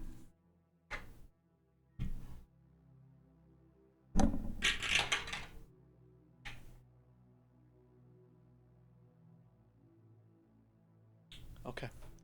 All right. So you start. So Leah kind of like holds her hand up. You watch as she starts, walking around very, very quietly, looking around to the side. And you see a couple of things. So, Leah, you look through the first window, then the second window, and you can see that the shutters on the inside of these windows are closed. So it's very, you really can't see anything. You make your way around to the back of the building. Um, you notice that there's not much in the back. There's no windows. There's no doors. Um, Make your way around to the other side. There are two more windows. You look in the first one you can. That one's shuttered. The second one, the you look into and you can see it's the shutters are slightly ajar, and the only light coming in inside is coming from the shutters here that are slightly ajar and the slightly ajar door in the front. Just from those two points of light, you see no movement. You can see kind of the how when the sunlight kind of comes through and you can kind of see like the little speckles in the air in the sunlight. You can see that, um, but that's about all you can see. You make your way back to the front door. The door is slightly ajar. You do check for traps. The whole time you made your way around, you did not find any traps. However, in that whole kind of circle around the building, you did notice that sporadically throughout some of the stone on the walls, that some of the wall it was really weird. You don't know if that's how stones work or like they're it's a natural thing from stones, but there was like some of the stones were pitted, like and it wasn't uniform, right? So it was like some of the stones, like one, like a large area of the stones, it looked like there was like some holes in the stone, and the holes didn't go all the way through; they just kind of like stopped. But it's just like a smattering of these small little holes, kind of pitting these stones, and you saw it kind of on one side of the building, and a little bit near the front door.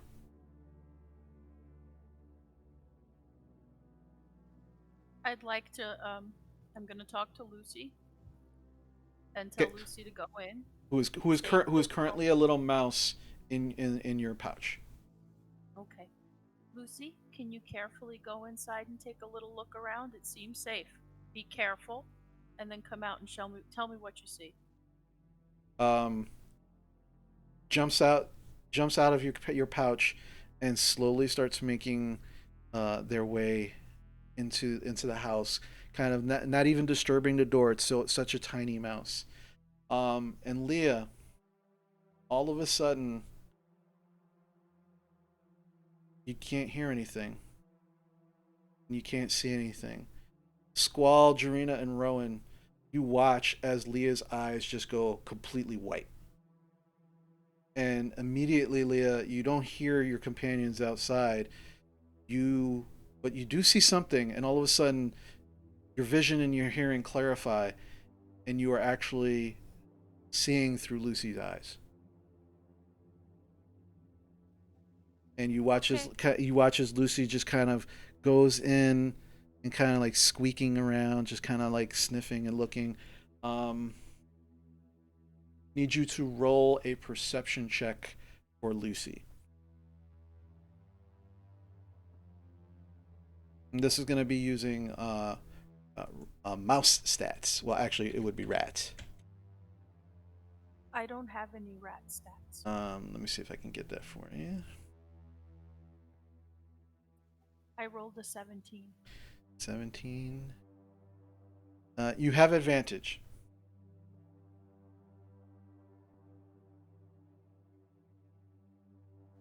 Nat 20.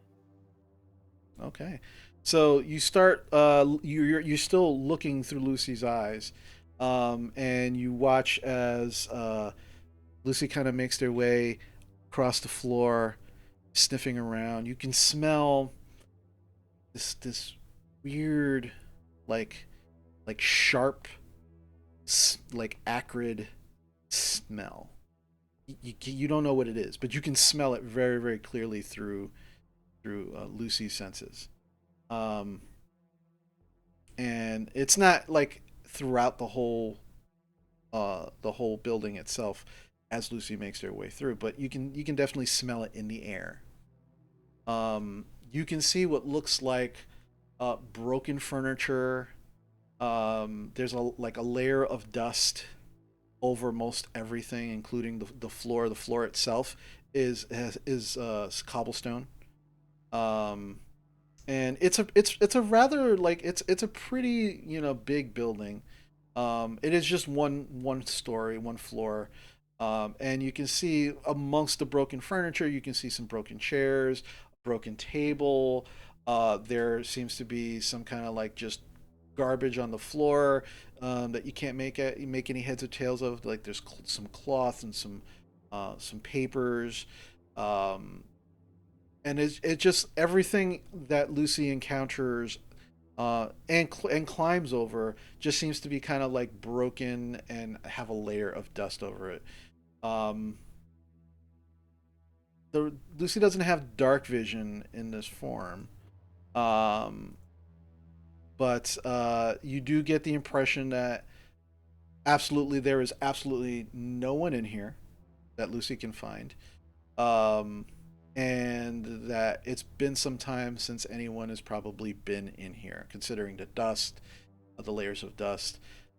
At one point, towards the very, very back of the building, Lucy does come across what looks like a boot sticking out of like some broken furniture. But because Lucy is a rat, uh, can't really move anything or get actually under it to see more. But definitely just see a boot kind of sticking out some of this stuff. You watch Jarena, Rowan, and Squall. Like Leah just stands stark still, eyes glazed, completely white, unmoving, for like a good almost 5 minutes. Do you think a witch cast a spell on her? What Would is you your stop with fascination the with witches? You're not Galen. You're not with them. The three of you have gone off to do your Earth thing. However, I say, what is your fascination with witches? I just really want to meet one. Okay, let's not meet one right now. And I put my hand on Leia and I kind of like shake her. Does she Okay, respond? so Jarena, we may not have a choice. so Leah, um, you feel that someone has just put their hand on your shoulder. but you don't know who that is. You can feel that, but you can't see or hear anything that is not right next to you. So what I'm would gonna, you like Lucy to do now? I'm gonna tell Lucy to come back, and I'm gonna start heading into the. I'd like to head into the little cottage. Okay. So you watch Jarina almost like a couple of seconds after you shake Leah's shoulder. You watch as her eyes come back into focus as they normally are. The little rat comes squeaking out the front door, crawls up her leg, and just jumps into her pouch. Leah, you make your way. Aw, Leah, you make your way into the cottage with the rest of you, Jarina and Rowan and Squall. And as you open the door, yeah, you can definitely smell that smell. It's not as sharp, it's not as strong as when you were looking through Lucy's senses, but you can still kind of smell it a little bit. And yeah, you can now see um, that the three windows are still shuttered. You got to go over to the windows. You open them up, open the shutters up. It lets more light in. And yeah, you can see that it looks like no one has been here for some time. There is a very thick layer of dust on everything, but everything in here seems either broken or destroyed. The furniture, there are some papers, what looks old moldy papers on the ground. You look up and you can actually see one of the beams in the rafters is kind of like hanging and broken, and it looks like it's been there like that for some time. Jarina? Um, after going inside and seeing everything in there, I want to go back outside in the front and I want to use 5 charges of my staff on the ground to create some patches of lavender. Jarina, I notice you're walking around with a crossbow bolt sticking out of your chest. Would you like me to help you with that? And I look down. Oh, that's what that was.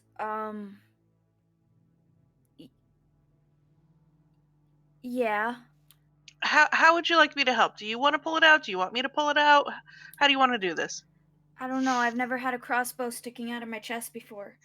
Well, why don't you? And I flip over a chair and I sit her down in the chair. Okay. So yeah, Ron, you picked up the chair, you flip it over, and you think it's upright, not realizing that one of the legs is completely broken and it just falls, on its side again. Okay, let's just stand there. How about we don't try to sit on any of this furniture? I take out my medicine kit. Okay. Do do do do. Got my herbs. Do do do do. Okay. All right. Well, this should disinfect it. Okay. Make a medicine check for me, Rowan, real quick.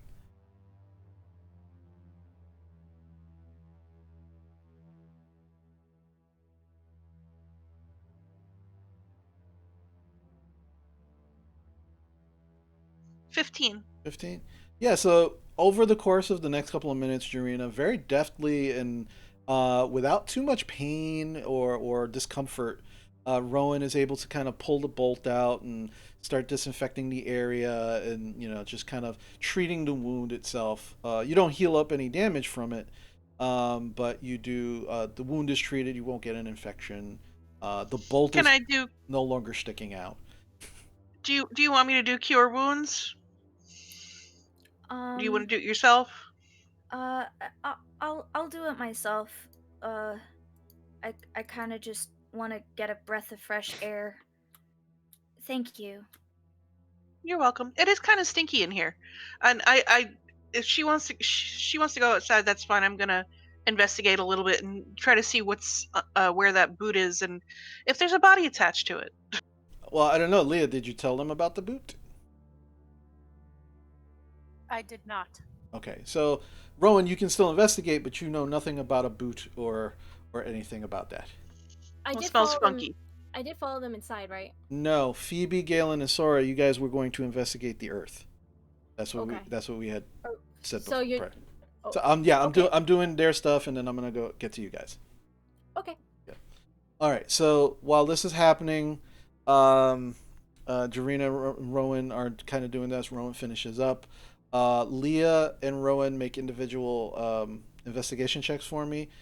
Squall, you're just kind of like standing and looking around, trying to figure out what the fuck is going on. Make an investigation check for me as well. Okay. Just a straight one, right? Yeah, straight investigation.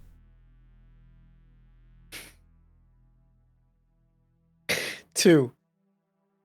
Okay. Yeah, you start sneezing, cause this it's just so damn dusty in this house. You kind of like you stand next to the window because there's more fresh air coming in now that there's more coming in. You're just like I'm gonna stand by this window and try not to sneeze anymore. Um, Yeah. Rowan, what'd you get? I got a 13, but I want to cast light so I can see what the hell is in this room. Okay, yeah, you cast light. It now the whole cottage itself is lit up. Leah, what'd you get? 19. 19. Okay.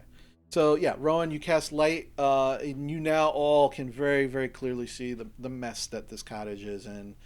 Um, Most of the wood that is broken of the furnitures are rotted. You can actually see now in the corner, Leah specifically where you saw that boot. It looks like a broken bed.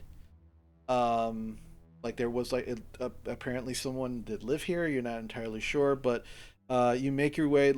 You specifically make your way over there because you did see that boot. Um, and as you're investigating it, Rowan, you are kind of looking around as well, and you do see Leah kind of make her way over to it. Leah, you check out the area. You see the boot very sticking out, and the boot itself is falling apart. Like it is just like old leather. The heel is detaching from the rest of the boot. It looks like it's been possibly eaten through by small animals or some such. And you're just kind of like looking and looking. And Rowan, you see her now like very, very intently looking at this boot sticking out. You both, do you want to do anything with the boot or? I want to pick it up and examine it closely, but before I do, I want to check it for traps.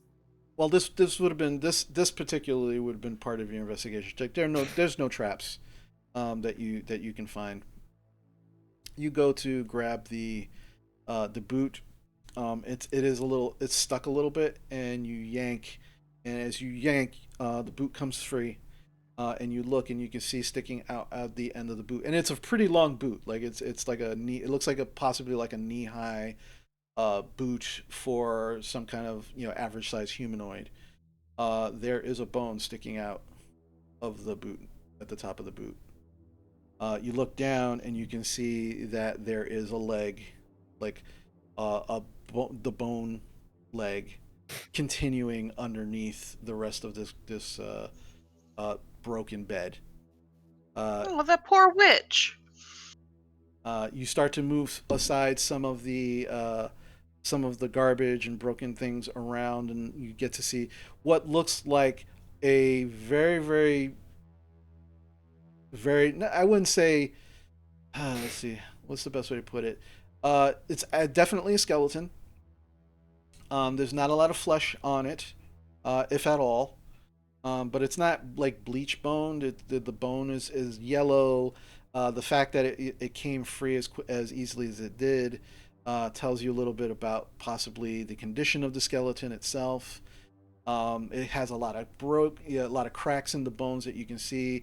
The skull itself looks completely crushed, but you're not sure if that's due to actually possibly the way they died, or maybe the actual just broken bits of wood and such, like just resting on the skeleton. You're not entirely sure.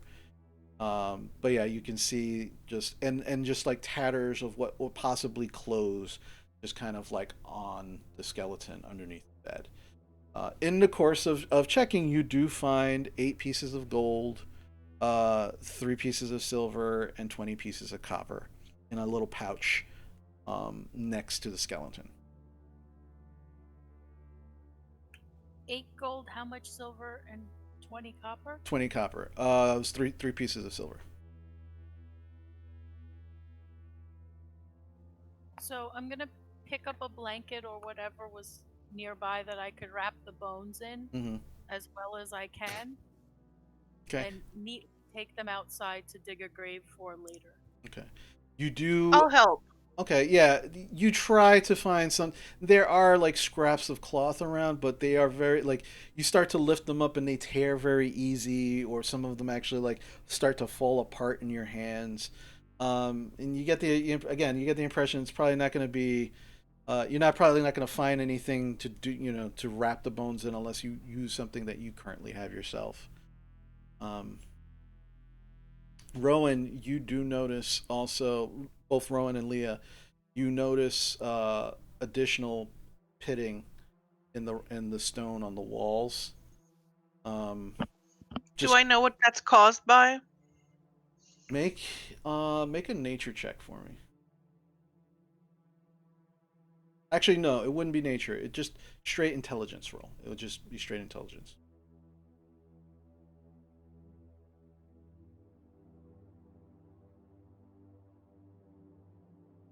17.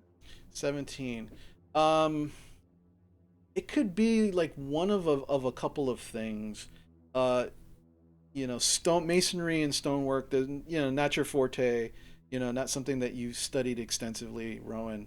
But it could be that the nature of the type of rocks that over time could possibly cause this.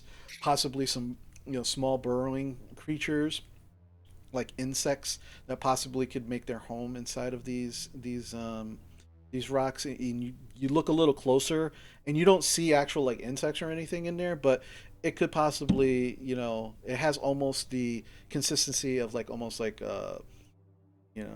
like almost like a honeycomb, but not that it looks more random than anything else. It's not organized It's like a not honeycomb. it's not melted rock, it's just pitted. At this, what you're seeing, it just looks like pitted rock. Um, but it could be some of that. It could be some kind of some kind of liquid acid that might have been splashed against a rock. It could be a couple of things. But you're not 100% sure what caused this.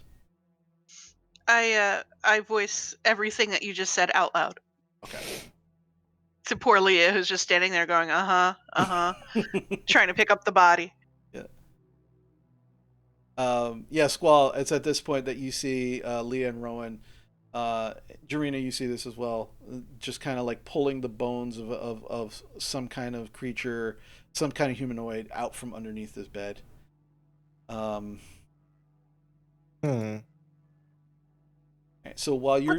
Let's clean this place up and we'll make this base camp for now. Okay, so And while. I mean, excuse me, I didn't mean to interrupt. But yeah, I mean that is if they don't find anything weird with those earth mounds outside.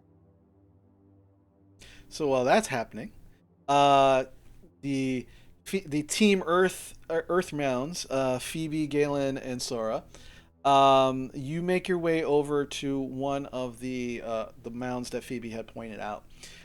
You walk over and you can see that, unlike the rest of like the clearing or where the actual trees are, that these like it looks like the earth has been kind of disturbed and turned over with pieces of rock into almost like this hill, like this big hill. Um,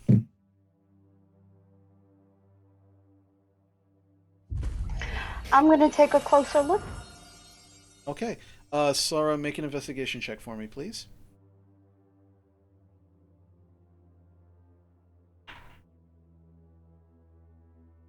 22. 22. All right, so you make your way over to the Earth Mound. You start kind of like looking, prodding, kind of checking things out. Um, you can see that it looks like the Earth has been pulled up from the actual like from the area, like it hasn't been brought here from any place. Um, but the Earth itself isn't. It doesn't seem like it was recently done. It seems like this this has probably been done over time, because as you start to actually investigate a little further, you see that the top of the mound itself, that earth seems to be a little fresher, like a little more, turned over recently. But this mound is higher than all of you. It's maybe about 7 or 8 feet tall. All Um, right, I called Galen over and I said, Galen, take a closer look at this. Uh,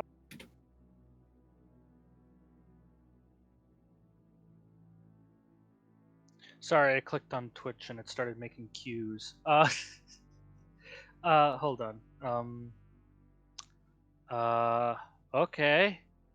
I will look at this 8 foot tall mound of dirt. okay, you see exactly what Sora described to you. What's so special about it? I ask Sora.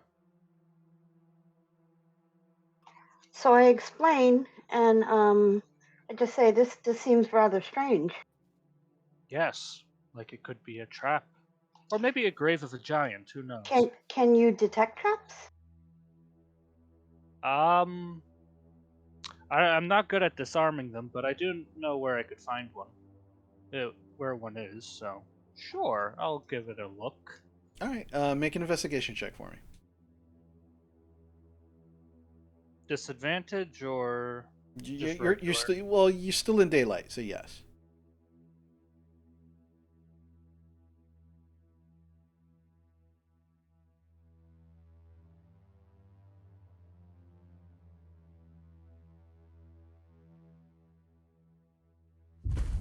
14. 14. Okay. Um, you kind of look around. You're trying to check everything out. You don't see any traps. You don't find any traps. That's the most important thing. But you do see that as you're kind of looking it over, you're trying to get a feel for it. Uh, Towards the base of this hill, this kind of mound, the earth is a little hardened, and gets softer as it gets higher and higher. And then you kind of look and try. You still like very confused by this, and then you look and you can see maybe about like maybe 10 or 15 feet away from this mound is another one. It's not as tall. It's maybe about 10 or 15 feet high. Not. I'm sorry, about 5 to 10 feet high. Um, but it's okay. It's about 5 to 6 feet high. I'm sorry, looking at the wrong notes.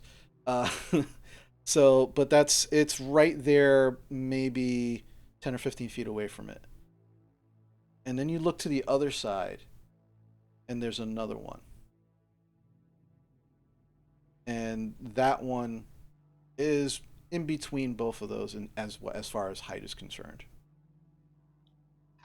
I think we should leave these alone. And Sora, mm-hmm, you can do magic, right? mm-hmm. I'm not gonna pretend to know magic, but can't you don't you have like a sixth sense to to I cannot detect any magic at the moment. I don't have that spell prepared. Um, However, I think we should leave these mounds alone. I don't trust them. And I think we should get in the cottage before we are discovered. Yeah, but I'm gonna look at the other two, and see if there's I thought more there was only clues. 2 mounds. There's three. There's this one in front of me, and then I point right behind Sora. Mm-hmm. There's that Okay, giant ass one, and then there's that short one. okay. Um, sure. Well, I suppose I'll watch your back just in case of anything, PB. Um, can you tell anything about these?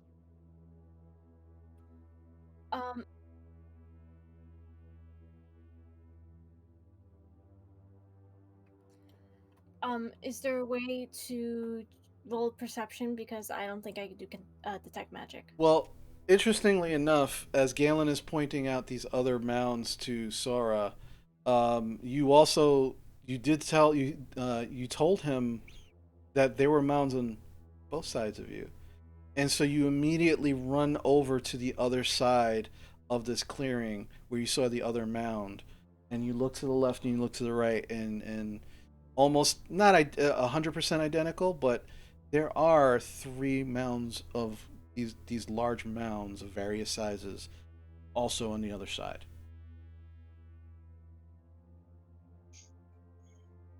So You're not 100% sure like what these are. Listening to Sarah and Galen actually talk about them, you've been kind of like trying to figure out what these are as well. And again, they just look like these mounds of large mounds of dirt that have over time just been dug out into these hills. I have a question. Yes, I know I'm not there, but can they check the tops to see if there's holes in them?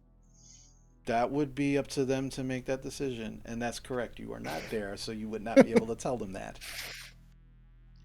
so I call over to them. Let's head over to the cottage and get some rest. We will worry about them in the morning. um I'm gonna look at them a bit more. I wanna look at the short one real quick.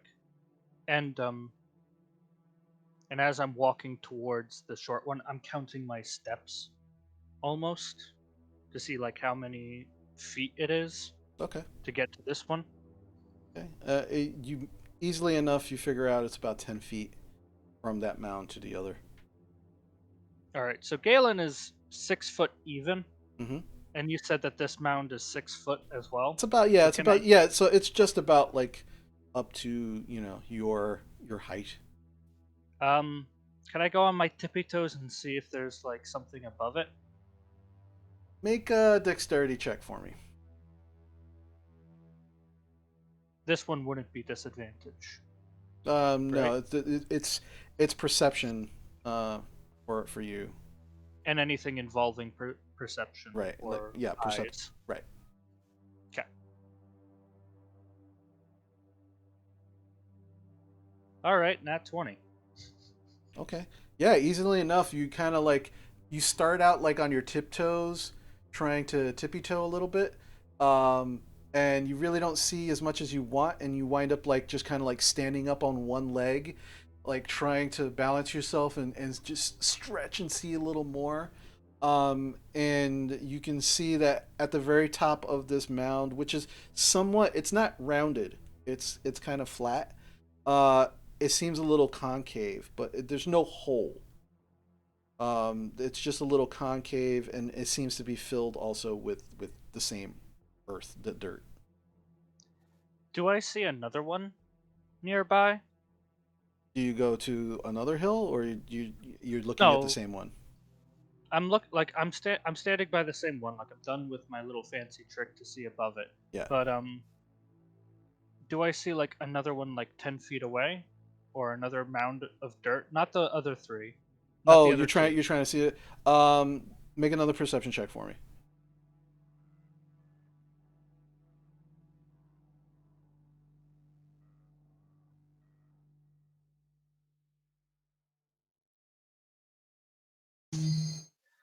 Uh, 17. 17. This one is a little further away. This one is actually there's like a number of trees and rocks in between, but yeah, you actually see another mound. This one is very, very tall.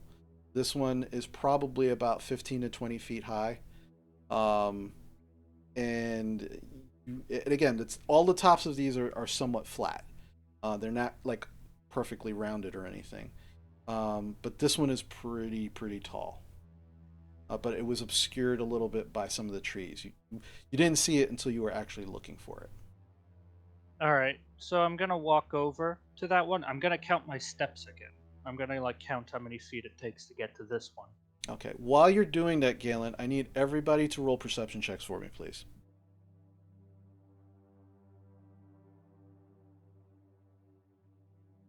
All right. So, Jarina, 12. Rowan, remember those with exhaustion have to roll with disadvantage. Let me Shoot. roll again. Hold, please. Okay. 17. 17. Nope, 12. Oh, okay. Sora, 13.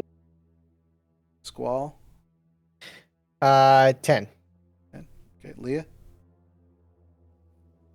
18. Phoebe, 14. 14, Galen. Oh, I didn't know I had to roll. I thought Yeah, it yeah. was... Everybody, perception check. Oh, everybody. Okay, hold on.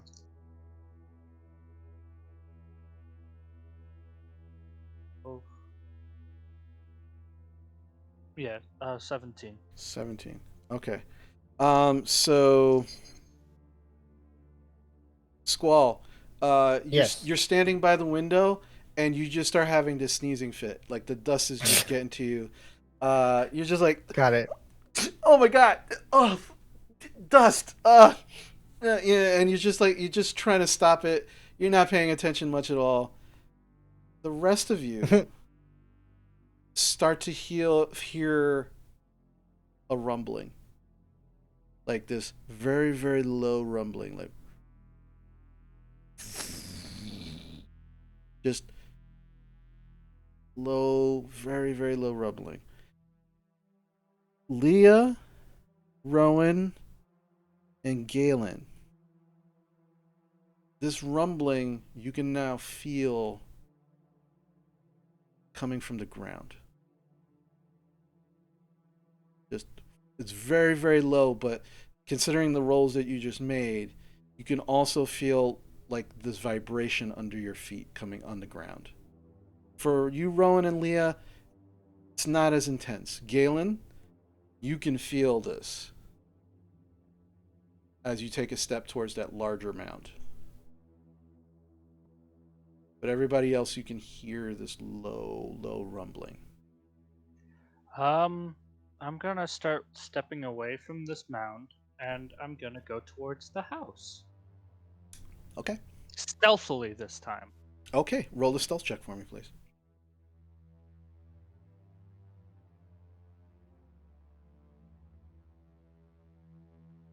Would this be disadvantage? What is your racial say as far as the detriment?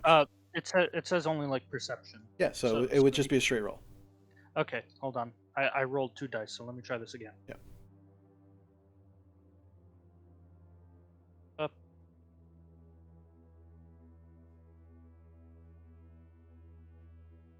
$17. 17.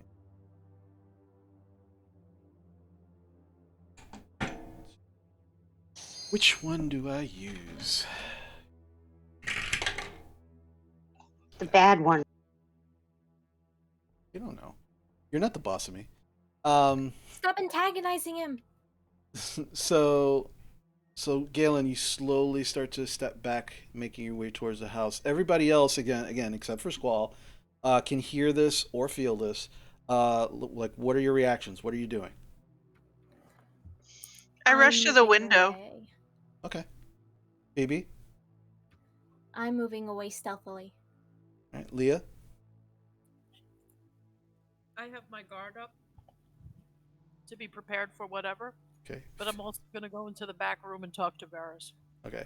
Well, there's not a room. It's like one. It's like almost like a studio apartment. It's like one large open area. But Phoebe, I need you to roll a stealth check for me. Sora, what are you doing? I am just going to do my best to be ready for any. Yeah. Cerberus is whining a little bit. She's like, Call her over to me. well, she's already next to you. Like she doesn't when you're off of her. She unless you've actually hitched her somewhere, she just follows you. Okay, well, I put my hand on her head to quiet her. And just, yeah, like I said, I'm standing at the ready. Okay. What'd you get, Phoebe? 20 not nat. 20. Okay. Jarina?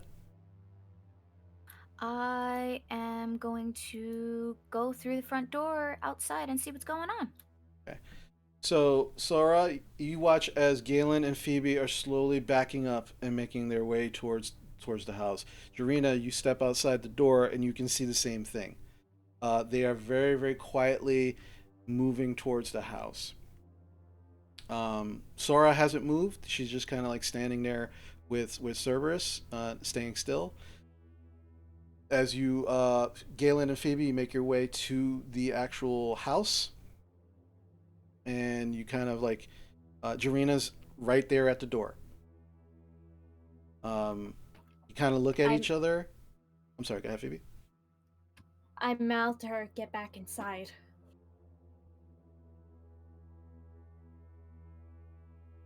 Do you go back inside? How's Maya doing right now? She's just kind of preening herself on your shoulder. I let them go inside. Mm-hmm. And I'm the last one in. Okay. Well, Sora's still outside. Sora's just kind of standing there watching all of this go on. She's petting Cerberus, trying to calm Cerberus down. I Uh, begin to slowly walk backwards and hope I don't trip. Um, I keep looking back over my shoulder and towards the mounds, but I am headed to the house. Okay, I need you to make a stealth check for Sora, for yourself and for Cerberus.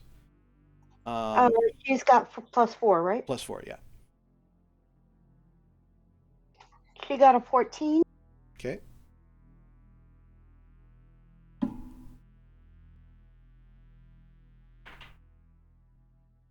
and of course, What'd you get? I got a 7. 7. Okay.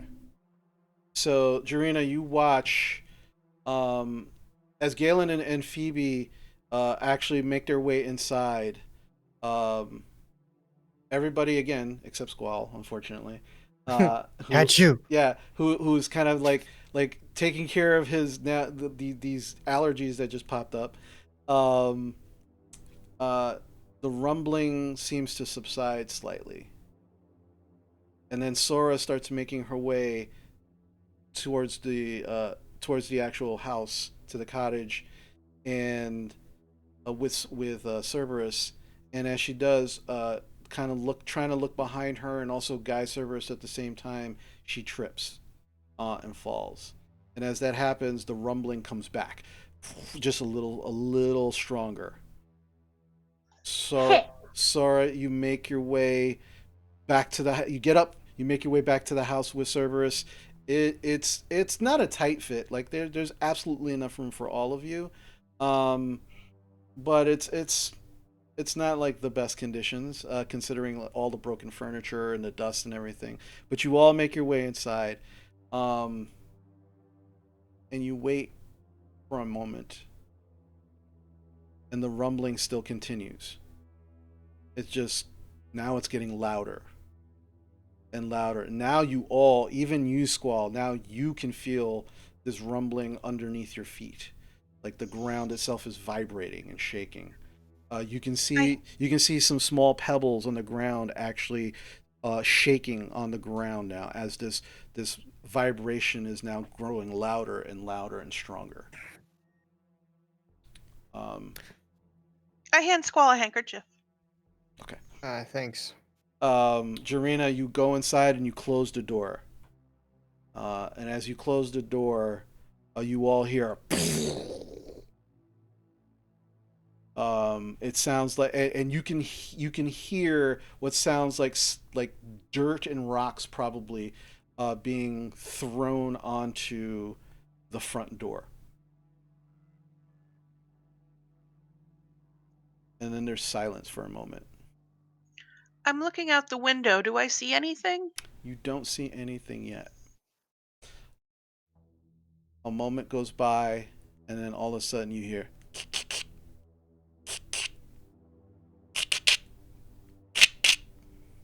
this kind of chittering noise. Fuck me. I need everybody to roll a stealth check for me, please. Another one. at disadvantage, correct? Can If you you have guys just exhaustion, yes. smudge those dice? How you smudge digital Mhm. dice? All right. Jarina, 13. 13. Rowan, I rolled a nat 20. for a total of 21. Sora. Spot got 10 and I got 17. Okay. Squall. 5. Mm. Damn. Leah.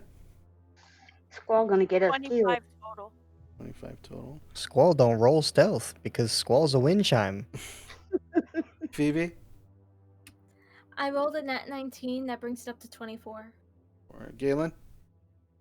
25. 25. Okay. So with a group this large, just so you're all aware, with a group this large, I do a group stealth check.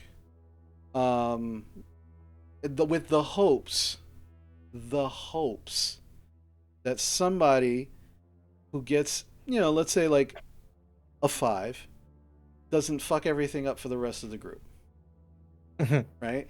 That some of your rolls will actually be helpful to those who are less quiet and unable to be as quiet. Let's see what happens.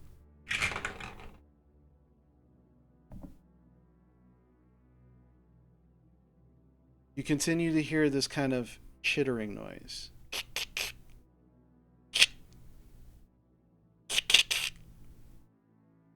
Rowan, you're still kind of like staring out the window. Jarina, you're like right by the door just as you close nobody's moving. Squall's kind of like looking around. He slowly starts to close the shutters of the windows. Not unsure of like what this could be, but you shouldn't actually leave the windows open so they can get a real good view of what's inside. And as Squall, as you start to close the shutters, some of the dust flies up in your face, and you're just like, and then Rowan just kind of puts a handkerchief into your nose and stops it, and immediately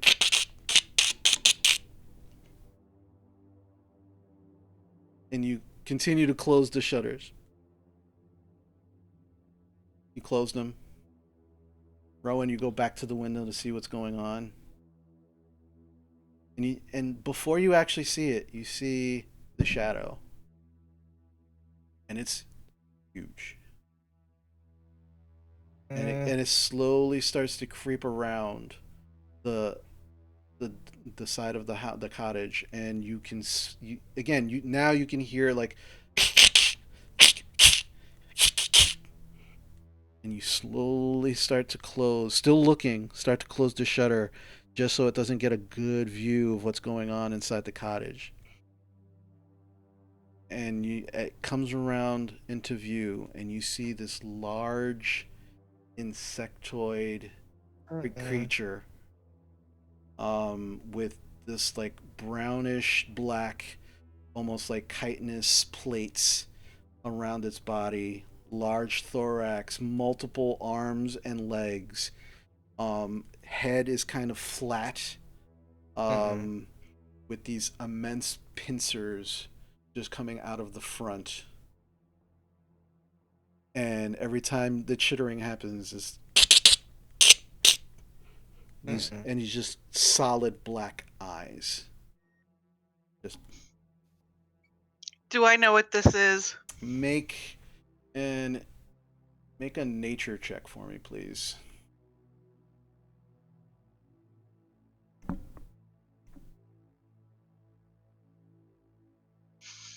8. 8. You have no idea. These things, you are so scared, you cannot think straight at this moment. And while you probably have read about something like this before, you're drawing a complete blank. Now, we've got the shutters closed. It can't see into the house. As far as you know. I stay perfectly still. Okay. Rowan, Are you talking to each other? May I? Really quiet. No, we're not talking to each other. We are staying very quiet. Right, Leah? Everyone shut the All fuck right. up. I didn't say out loud. Okay. All right. Leah, what was it that you did want to do? That's okay. Okay. All right. So Rowan, as you have like this small space open in the shutter, just kind of you're all just kind of like you're kind of like looking at her like what is it, not saying anything, but you're just kind of like motioning to her like what the fuck, and you can see this look of abject horror on her face as she's just like her eyes just wide open and just and she kind of turns to all of you to do this. And Rowan, as you turn back, this creature's face is right in the window with its pincers just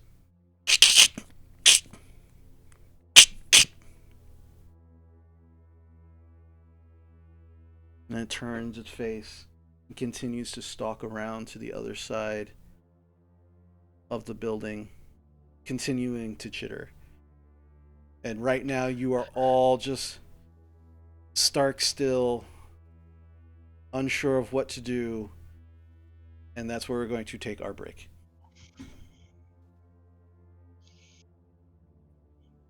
I know what it is. I just don't know what it is in the game. Yeah. All right, so we're gonna take our break. It's a little late. I do apologize. So we're gonna take our break. We'll be back in a little bit. Stick with us to see what happens with this interesting scenario, um, and we'll be back as soon as we can. See you then.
Yeah, I didn't mean right now, honey. I was just asking if you thought it would be too much or.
Okie dokie. We are back. Uh, Whenever there can be technical difficulties, there will be technical difficulties.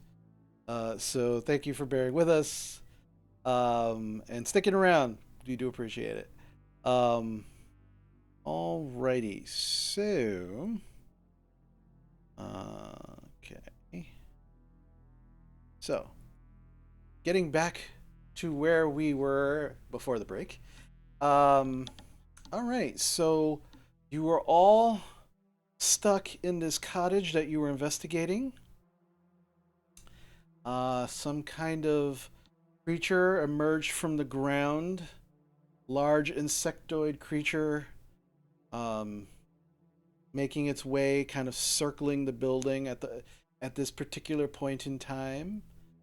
Um,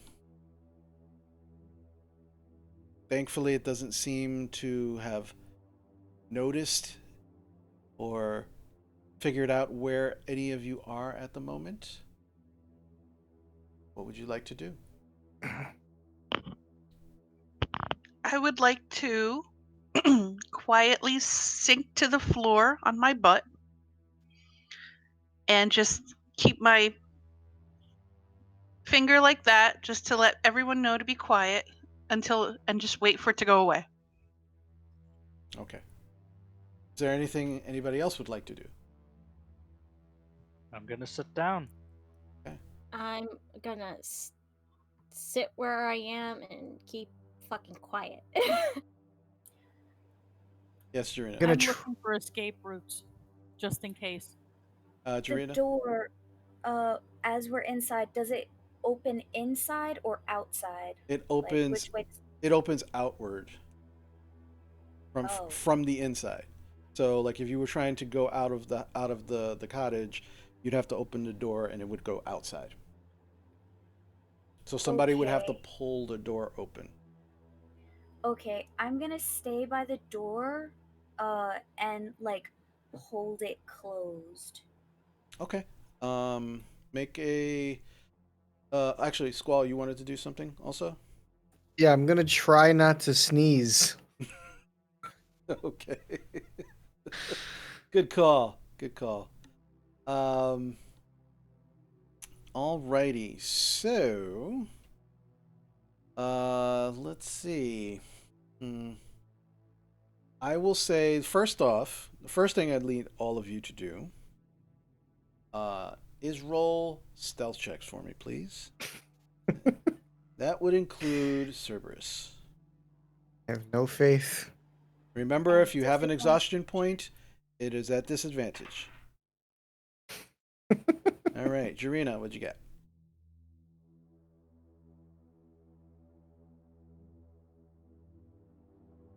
Okay, 18. 18. And that's at disadvantage? Yeah, I rolled a nat 1. Sorry, a nat 20. Yeah, sorry. I rolled a nat 20 and a 17. Yeah, that was a lot. That was a journey. Okay, yeah, thank you. All right. Yeah, Um, sorry. all right. Rowan, what'd you get? 14. 14. Zara? Spot got a 7 and I got a 10. Okay. Squall? 9. Okay. Leah? 19. Phoebe? You said perception, correct? No, I said stealth. Stealth? Okay. 18.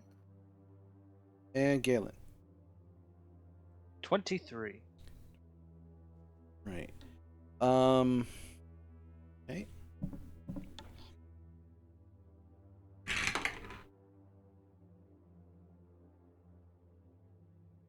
Jarina, I need you to make a strength check for me, please. Again, this would be a disadvantage because you are exhausted.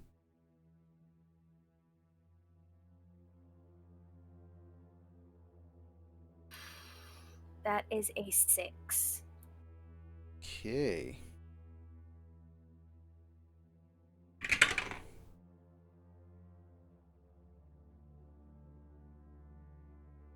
All right.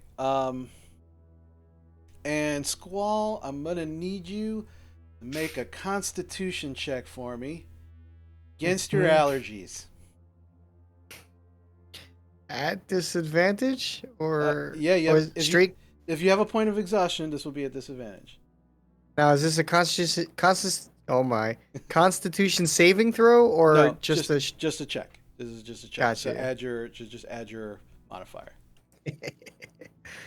7. Okie dokie. All right. So, number of things happen. You all, taking Rowan's advice, try to kind of reduce the noise that you're making.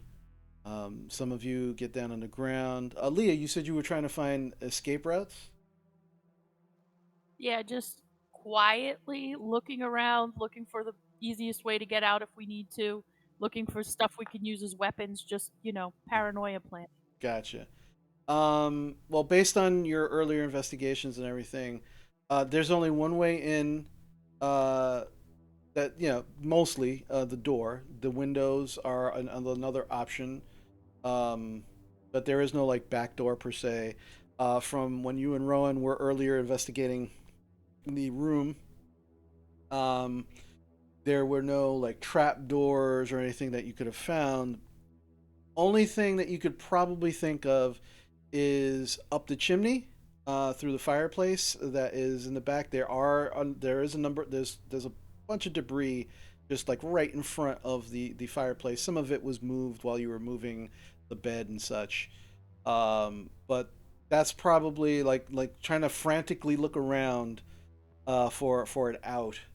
That's probably you know that's the thing that pops in your head is probably your best bet. You're not sure how large it is, but you know, given options, it may become one. Um, and you hear a voice behind you. It's like, "I told you, we should have just fucking left them at the tree." And now uh, there's something outside now. Uh, It could have eaten us at the tree too. yeah, but that was like 2 hours ago. What are you talking about? There was no big thing over there. It's over here.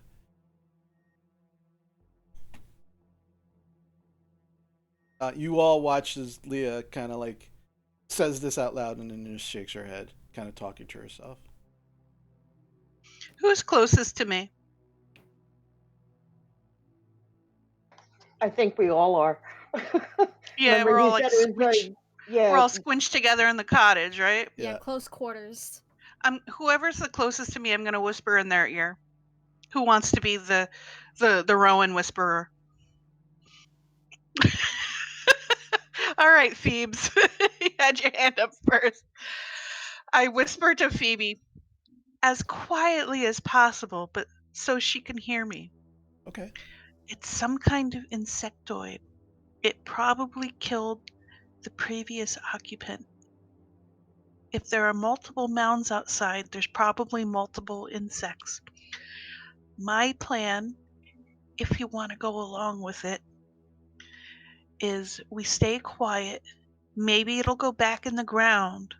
And then, if our enemies are still following us because we left a pretty easy trail to follow in the woods, and they come upon the cottage with us in it, those things will come up and attack them. What do you think? Well, and I say this very, very quietly. Well, um, I'd say that's probably the smartest thing I ever heard you say. Um, but I think that's a pretty good idea. The only issue is we don't know if they are following us because we did put quite a bit of distance between them and us. That's very true.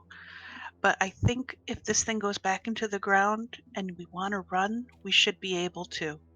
We should be able to outrun it. It's covered in some kind of metallic armor. Well, no, it's not Well, it's not metal armor. It's just like like it There's looks like a armor hard, yeah, plates. like hard exoskeleton that some insects have. well, if we do plan on waiting, as risky as it may be, we will have to rest while a couple of us take watch. Of course, yes. But pass it along around the group. It's some kind of insectoid. I passed on to the next person next to me like a game of telephone.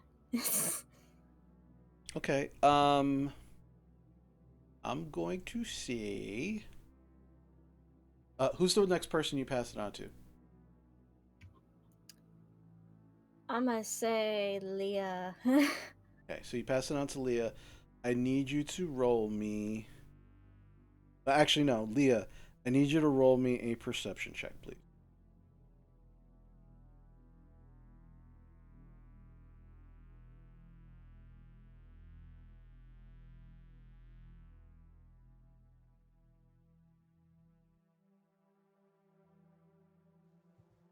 18 plus 6, 24. Yeah, you hear her. She, without question, without a problem, she's able to pass that message on to you. She asks you to pass it along, and you're able to pass this along to the others. Um, and so the rest of you are just kind of sitting there, occasionally hearing this chittering noise continuing outside. Maybe like 15 or 20 minutes go by, No more chittering. You haven't heard chittering in some time. Then all of a sudden, Jarina, you feel against the door that you're holding. And you get pushed back slightly and then continue to put your weight on the door. It happens again. But this time you're kind of ready for it. And even though you rolled not so well in your strength check, I rolled a 1. And that 1. So, this happens 2 more times, and you're able to kind of brace yourself against the door and hold it. And then it stops. And then the chittering starts again. So you've all been like this for about an hour now. I need you to all roll stealth checks for me again.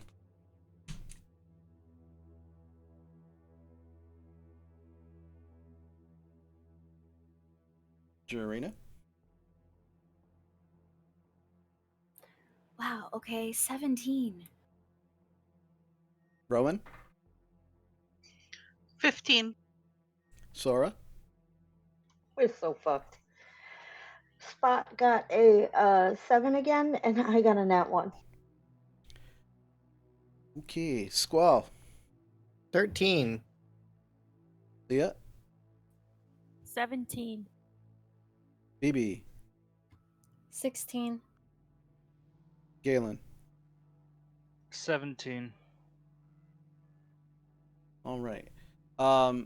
So as the next hour progresses, of you all just kind of sitting, trying to keep quiet, it's starting to get a little stale in here as you're all now, there's the shutters are kind of closed. Not a lot of fresh air being pumped in here, so you're all starting to kind of smell your own breath. There is you absolutely the fireplace there. You're not sure if it's open or not. But at this point in time, it's you're kind of like just sitting there, and you can still hear occasionally the chittering noises. At some point, Cerberus begins to start whining, and the chittering increases. Sora goes over to calm Cerberus, who's kind of like on the opposite side of the room. And as she gets up to move over, she trips and falls over a piece of uh, furniture, getting 3 points of damage. As you actually, when you fall, you actually get up and you can see that you have some splinters, kind of the wood, kind of caught in your side. Yes, Sora. As I fall, I whisper, "Ow! For fuck's sake! The hell!" The chittering noises increase, and you all begin to hear and feel another vibration beneath where you're sitting. And then another from somewhere outside on the opposite side of the house. You can hear again random, earth and rocks possibly just smacking against the side of the house. Some of them hitting the shutters, closed windows. And now, not only is the chittering increased, there are 2 tones and you get the impression that there is probably another one of these creatures on the outside of the house. Jarina, I need you to make another strength check for me, please.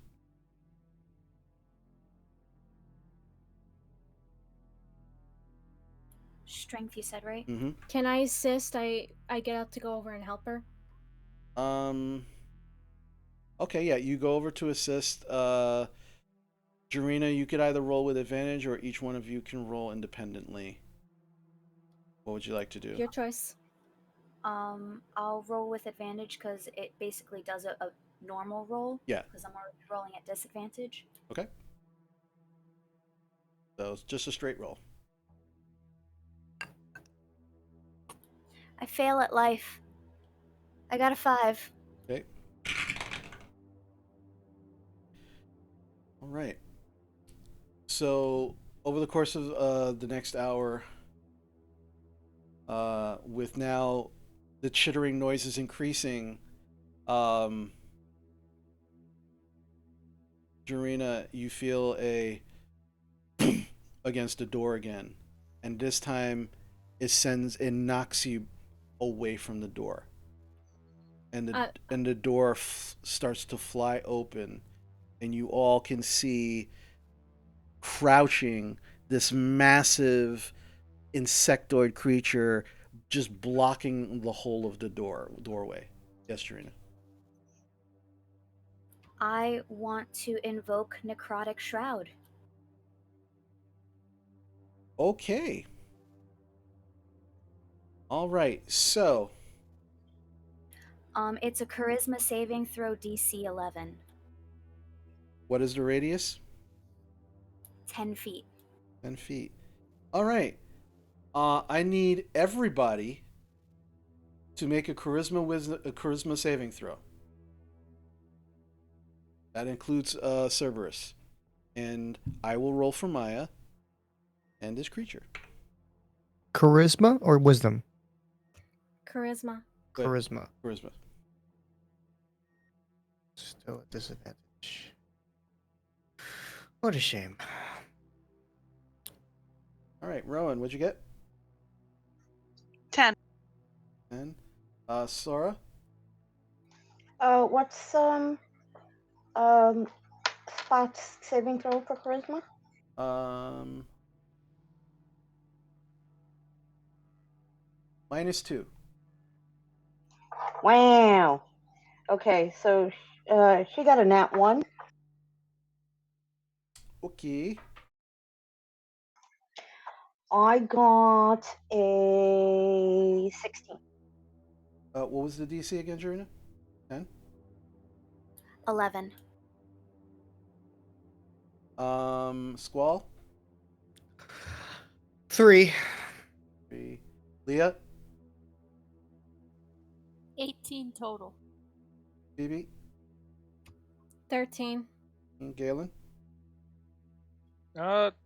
21. Just had exhaustion. All right. I didn't have exhaustion. I rolled high enough not to get one. Actually.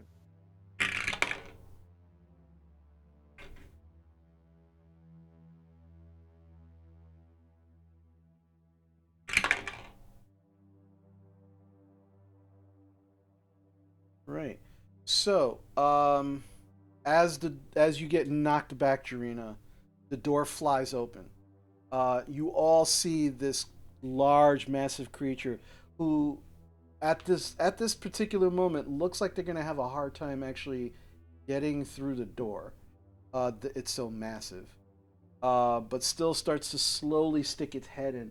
Jarina gets up, um, and for a moment she doesn't look like she knows what she's frozen, doesn't know what she's gonna do, and all of a sudden, from her back, these large black skeletal wings just kind of emerge from her back. Anyone who's standing near there can also see that her eyes have gone completely black. And as this happens, a number of things happen. Rowan, you are so afraid of Jarina in this moment. You do everything in your power to get the hell away from her, and you run immediately to the back of the cottage where the fireplace is, scared out of your mind at what you're witnessing right now. Squall, the same thing. You cannot. Oh my! You can't process what's happening. This creature and then Jarina, and then it's just like, and you're almost in between it. You just run past her, just trying to get as far away from her as you can. Maya just jumps off your shoulder, and she actually flies over into the fireplace, and just tries to dig her way into the fireplace. Um,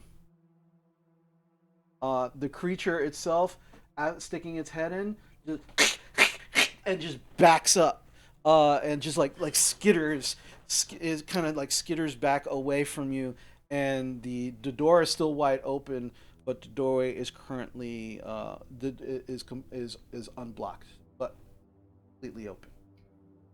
Um, with that, since I was helping her close it to begin with, I go and slam the door shut.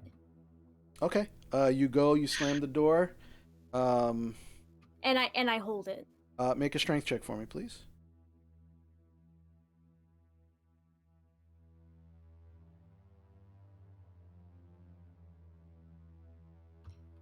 Straight strength. Mm-hmm.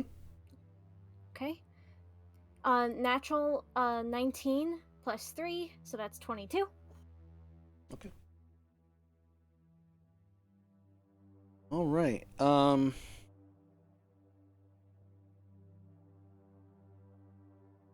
So, Phoebe, you run over. You slam the door shut.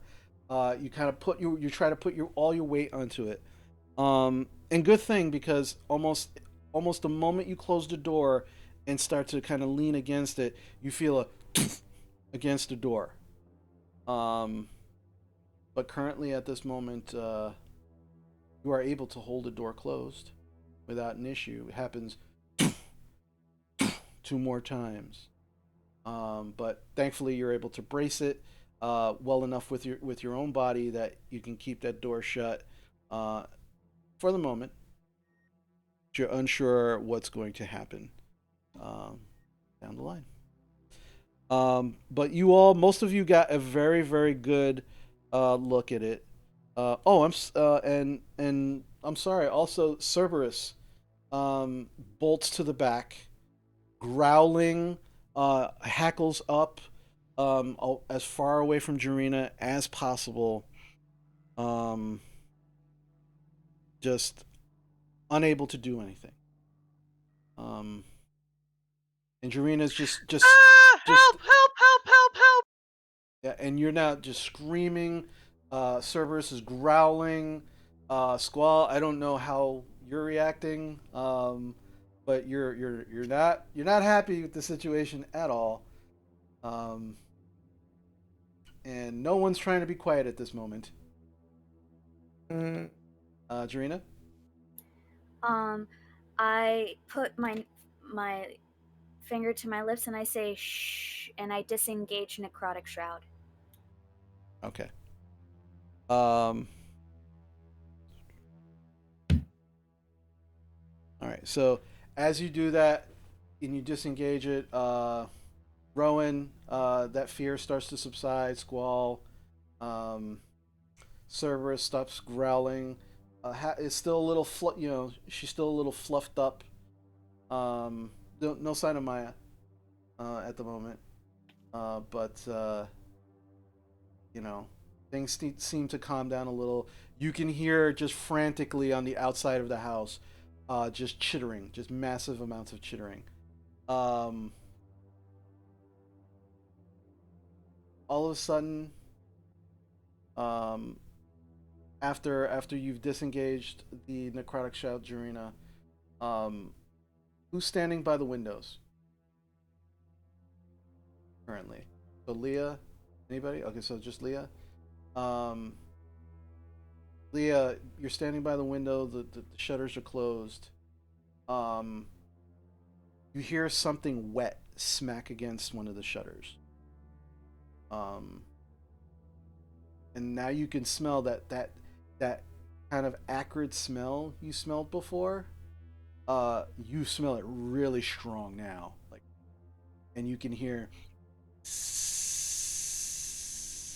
and you look, and the wooden shutter that's currently closed, you watch as like towards the middle, it starts dissolving, and now like the shutter is actually in the middle of it. There's now a hole forming, and it's just slowly starting to dissolve, and the bottom of the shutter the just kind of falls apart, leaving half of the window kind of exposed, top half, the shutter is still closed, but you can see this like greenish, like dark green, yellowish, mucusy type of liquid starting to is just eating away at the wood. How far away is the creature out the window? Oh, you can see it. It's standing right at the window now, and you can see dripping from its mandibles that liquid, that viscous liquid, kind of like dropping, kind of like dripping from its mandibles. And now it's like,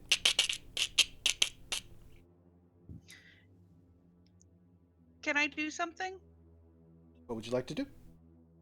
I would like to reach into one of my pouches that's full of sand, throw sand in its face, and cast sleep on it. Okay. Um, I would like to make a reaction as well. All right, well, one thing at a time. Hold on. Okay. When she's done. Hold on one time. So, all right. So yeah. So as this happens, Rowan, you watch as the shutter, the bottom of the shutter, just breaks and falls. Um, you run over and you see and you just throw sand in face and you cast your sleep spell. So roll your dice for that. It's a 5d8. Mm-hmm. And tell me what you get. Your total from that.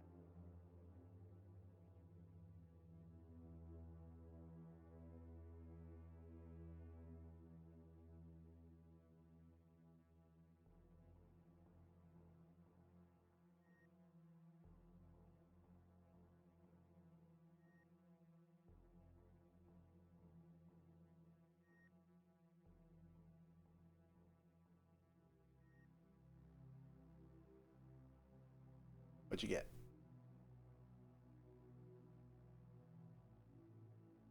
Fantasy math.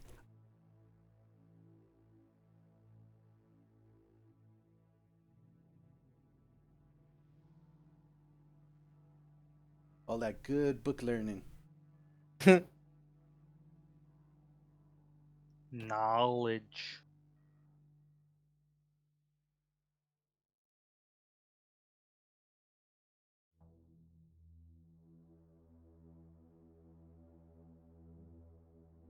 What'd you get?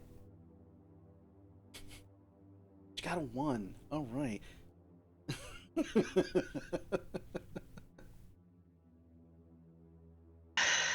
31. 31. Okay, so you. This total is how many hit points of creatures the spell can affect. Right. Yep.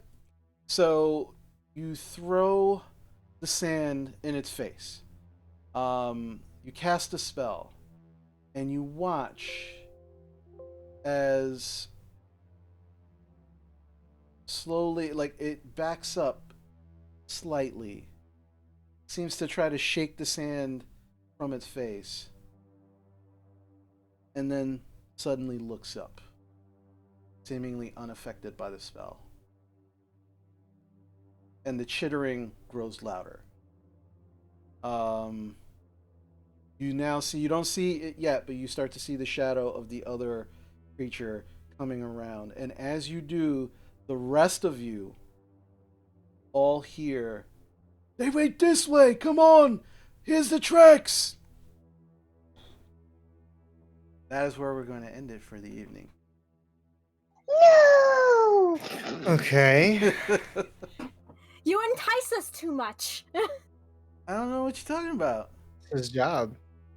I have a question. Yes. Those creatures, you make them sound like those buggy creatures from the Dark Crystal? Like, that's what they remind me of. Okay.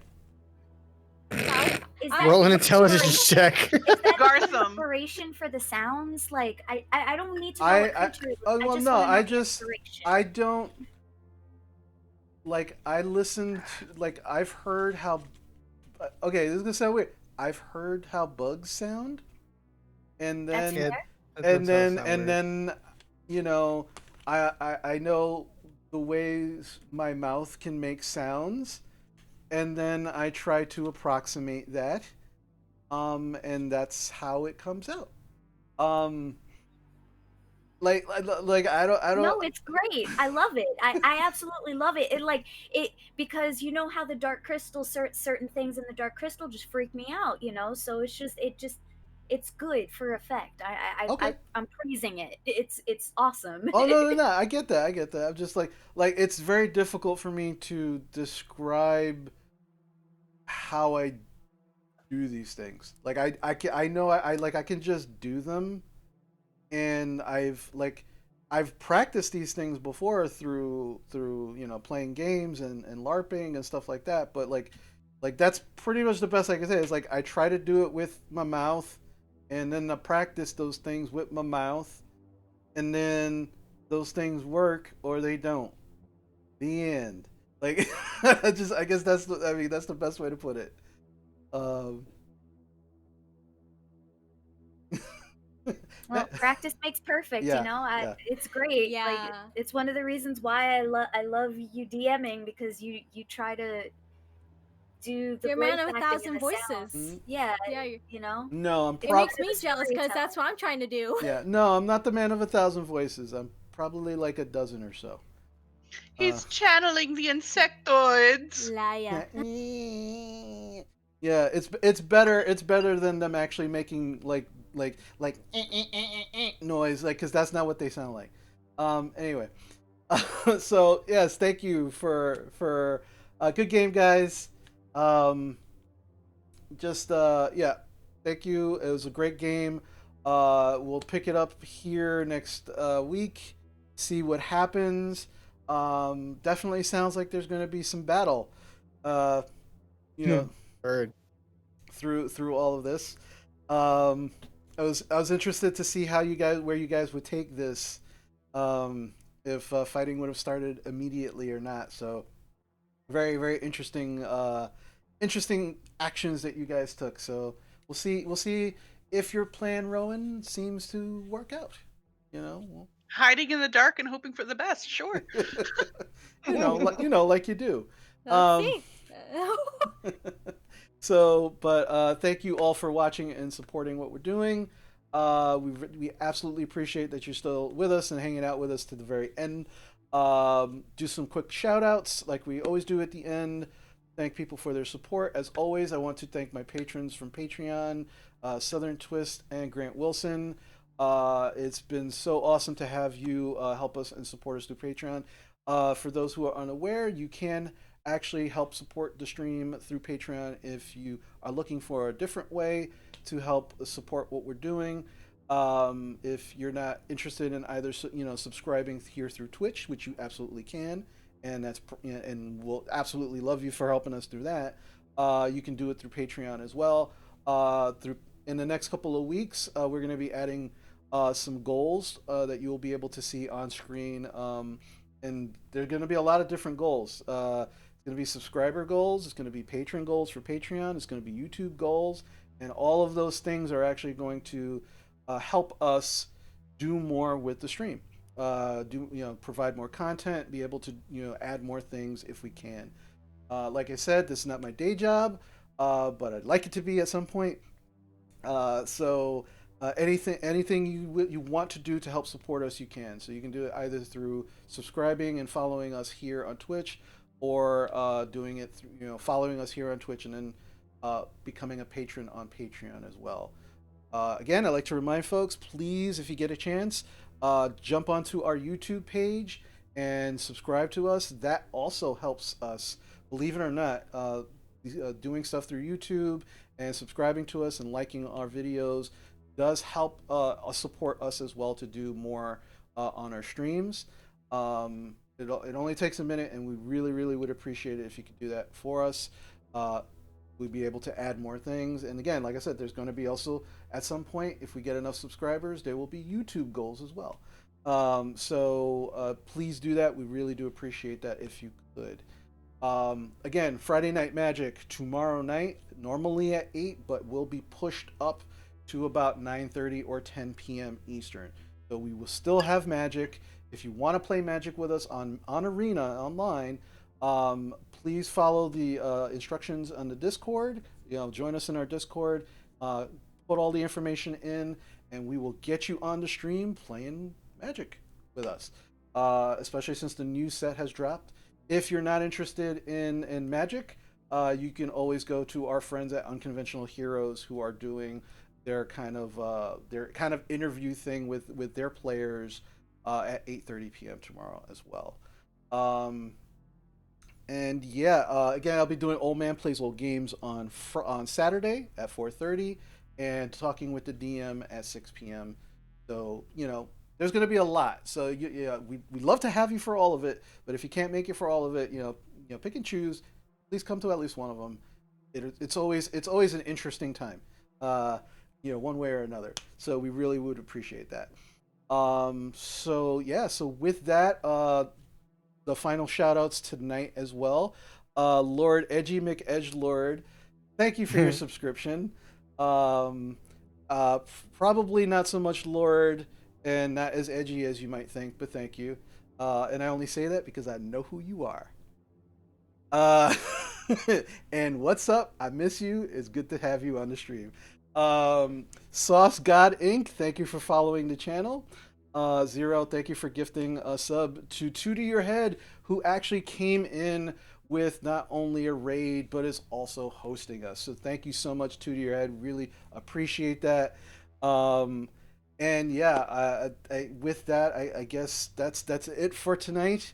I always hate ending my campaigns, even though I know I'm gonna have more next week. It just the anticipation builds and it drives me crazy. Um, but I can't. Again, thank you to my wonderful, wonderful players, my amazing, awesome, crazy players who keep me on my toes every week. Um, so with that, I'm gonna close out the way I always do. When we actually do end the stream, we will be rating another friend of the stream. We will be rating. Um, it looks like we will probably be rating Brittany Corp. So please, show Brittany some love. Follow the channel if you haven't followed her.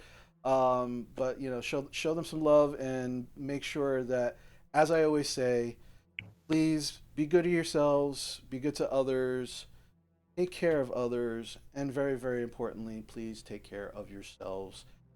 We love you very much. We really, really appreciate everything you're helping to do for us and with us. And we will see you